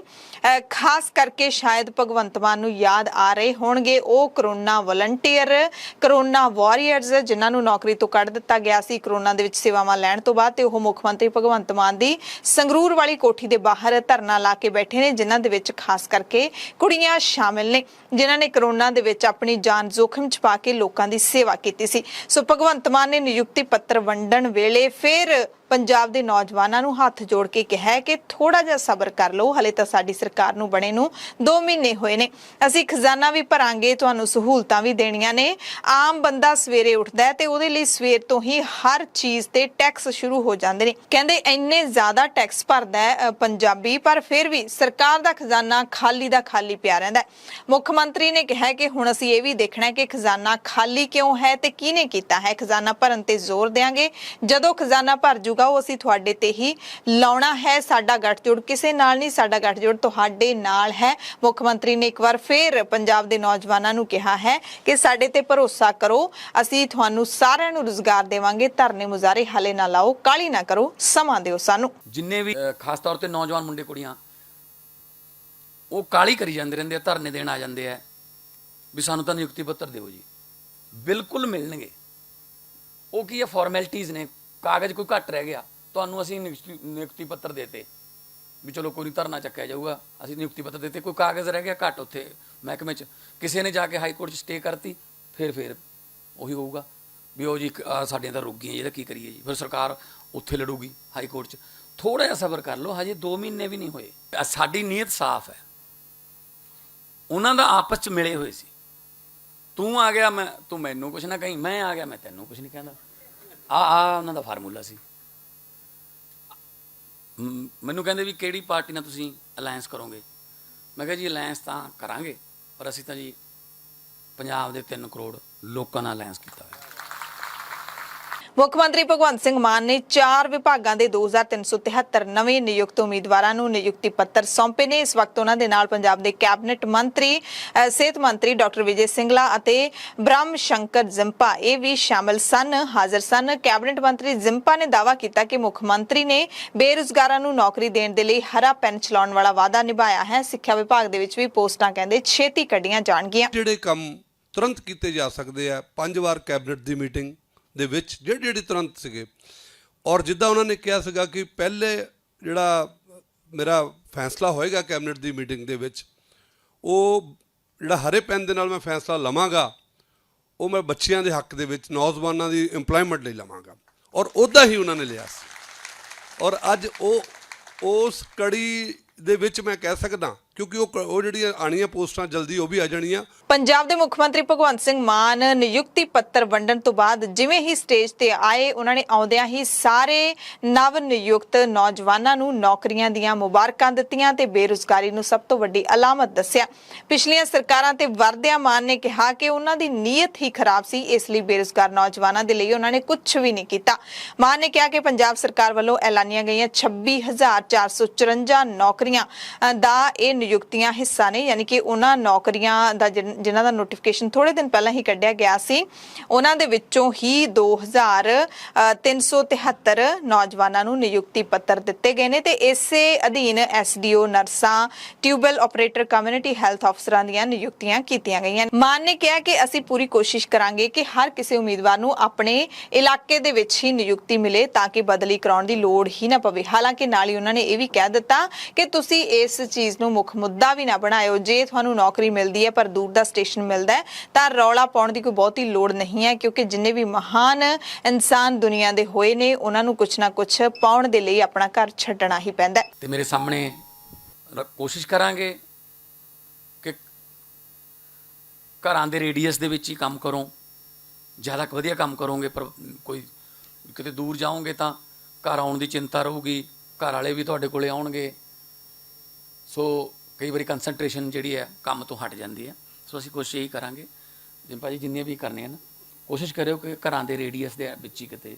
ਤੇ ਤਾਜ਼ਾ ਜਿਹੜੀਆਂ ਨਿਯੁਕਤੀਆਂ ਹੋਈਆਂ ਨੇ ਉਹਨਾਂ ਦੇ ਵਿੱਚੋਂ ਜ਼ਿਆਦਾਤਰ ਨੌਕਰੀਆਂ ਹਾਸਲ ਕਰਨ ਵਾਲੀਆਂ ਕੁੜੀਆਂ ਹੀ ਨੇ ਤੇ ਇਸ ਤੇ ਮੁੱਖ ਮੰਤਰੀ ਨੇ ਖੁਸ਼ੀ ਵੀ ਜਤਾਈ। ਉਹਨਾਂ ਨੇ ਜ਼ਿਕਰ ਕੀਤਾ ਕਿ 5ਵੀਂ ਜਮਾਤ ਦੇ ਨਤੀਜਿਆਂ ਵਿੱਚ ਵੀ ਪਹਿਲੀਆਂ ਪੋਜੀਸ਼ਨਾਂ ਕੁੜੀਆਂ ਨੇ ਹੀ ਲਈਆਂ ਨੇ, 500 ਚੋਂ 500 ਨੰਬਰ ਲਏ ਨੇ ਤੇ ਇਹਨਾਂ ਕੁੜੀਆਂ ਨੂੰ ਦੇਖ ਕੇ ਹੀ ਲੋਕਾਂ ਨੂੰ ਪ੍ਰੇਰਣਾ ਮਿਲਦੀ ਹੈ, ਭਰੂਣ ਹੱਤਿਆ ਤੇ ਰੋਕ ਲੱਗਦੀ ਹੈ ਤੇ ਕੁੜੀਆਂ ਨੂੰ ਆਤਮ ਨਿਰਭਰ ਬਣਾਉਣ ਦਾ ਵੀ ਪੰਜਾਬੀਆਂ ਨੂੰ ਉਹਨਾਂ ਨੇ ਸੱਦਾ ਦਿੱਤਾ।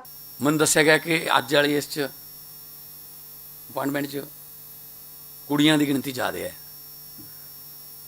ਔਰ ਖੁਸ਼ੀ ਵੀ ਹੁੰਦੀ ਹੈ ਇਸ ਗੱਲ ਦੀ ਕਿ ਕੁੜੀਆਂ ਜਿਹੜੀਆਂ ਨੇ ਉਹ ਪੜ੍ਹਦੀਆਂ ਨੇ ਤੇ ਉਹ ਆਪਣੇ ਪੇਰੈਂਟਸ ਦਾ, ਆਪਣੇ ਪਿੰਡ ਦਾ ਨਾਮ ਉੱਚਾ ਕਰਨਗੀਆਂ। 5ਵੀਂ ਦੇ ਰਿਜ਼ਲਟ ਆਏ ਨੇ, ਤਿੰਨੋਂ ਹੀ ਕੁੜੀਆਂ ਨੇ, ਤਿੰਨਾਂ ਦੇ ਨੰਬਰ 500 ਚੋਂ 500 ਨੇ। ਭਗਵੰਤ ਸਿੰਘ ਮਾਨ ਤੋਂ ਪਹਿਲਾਂ ਸਿਹਤ ਮੰਤਰੀ ਡਾਕਟਰ ਵਿਜੇ ਸਿੰਗਲਾ ਨੇ ਵੀ ਸੰਬੋਧਨ ਕੀਤਾ। ਸਰਕਾਰ ਦੀ ਪਹਿਲੀ ਕੈਬਨਿਟ ਮੀਟਿੰਗ ਦੇ ਵਿੱਚ ਹੀ ਕਹਿੰਦੇ ਸਰਕਾਰ ਨੇ 25,000 ਨੌਕਰੀਆਂ ਵਾਲਾ ਐਲਾਨ ਕਰ ਦਿੱਤਾ ਸੀ ਤੇ ਇਹ ਨਿਯੁਕਤੀਆਂ ਉਸੇ ਐਲਾਨ ਦੇ ਤਹਿਤ ਹੀ ਹੋਈਆਂ ਨੇ। ਸਾਰਿਆਂ ਨੂੰ ਕਹਿੰਦੇ ਬਿਨਾਂ ਭੇਦਭਾਵ ਦੇ ਯੋਗਤਾ ਦੇ ਮੁਤਾਬਿਕ ਨਿਯੁਕਤੀ ਪੱਤਰ ਦਿੱਤੇ ਜਾਣਗੇ।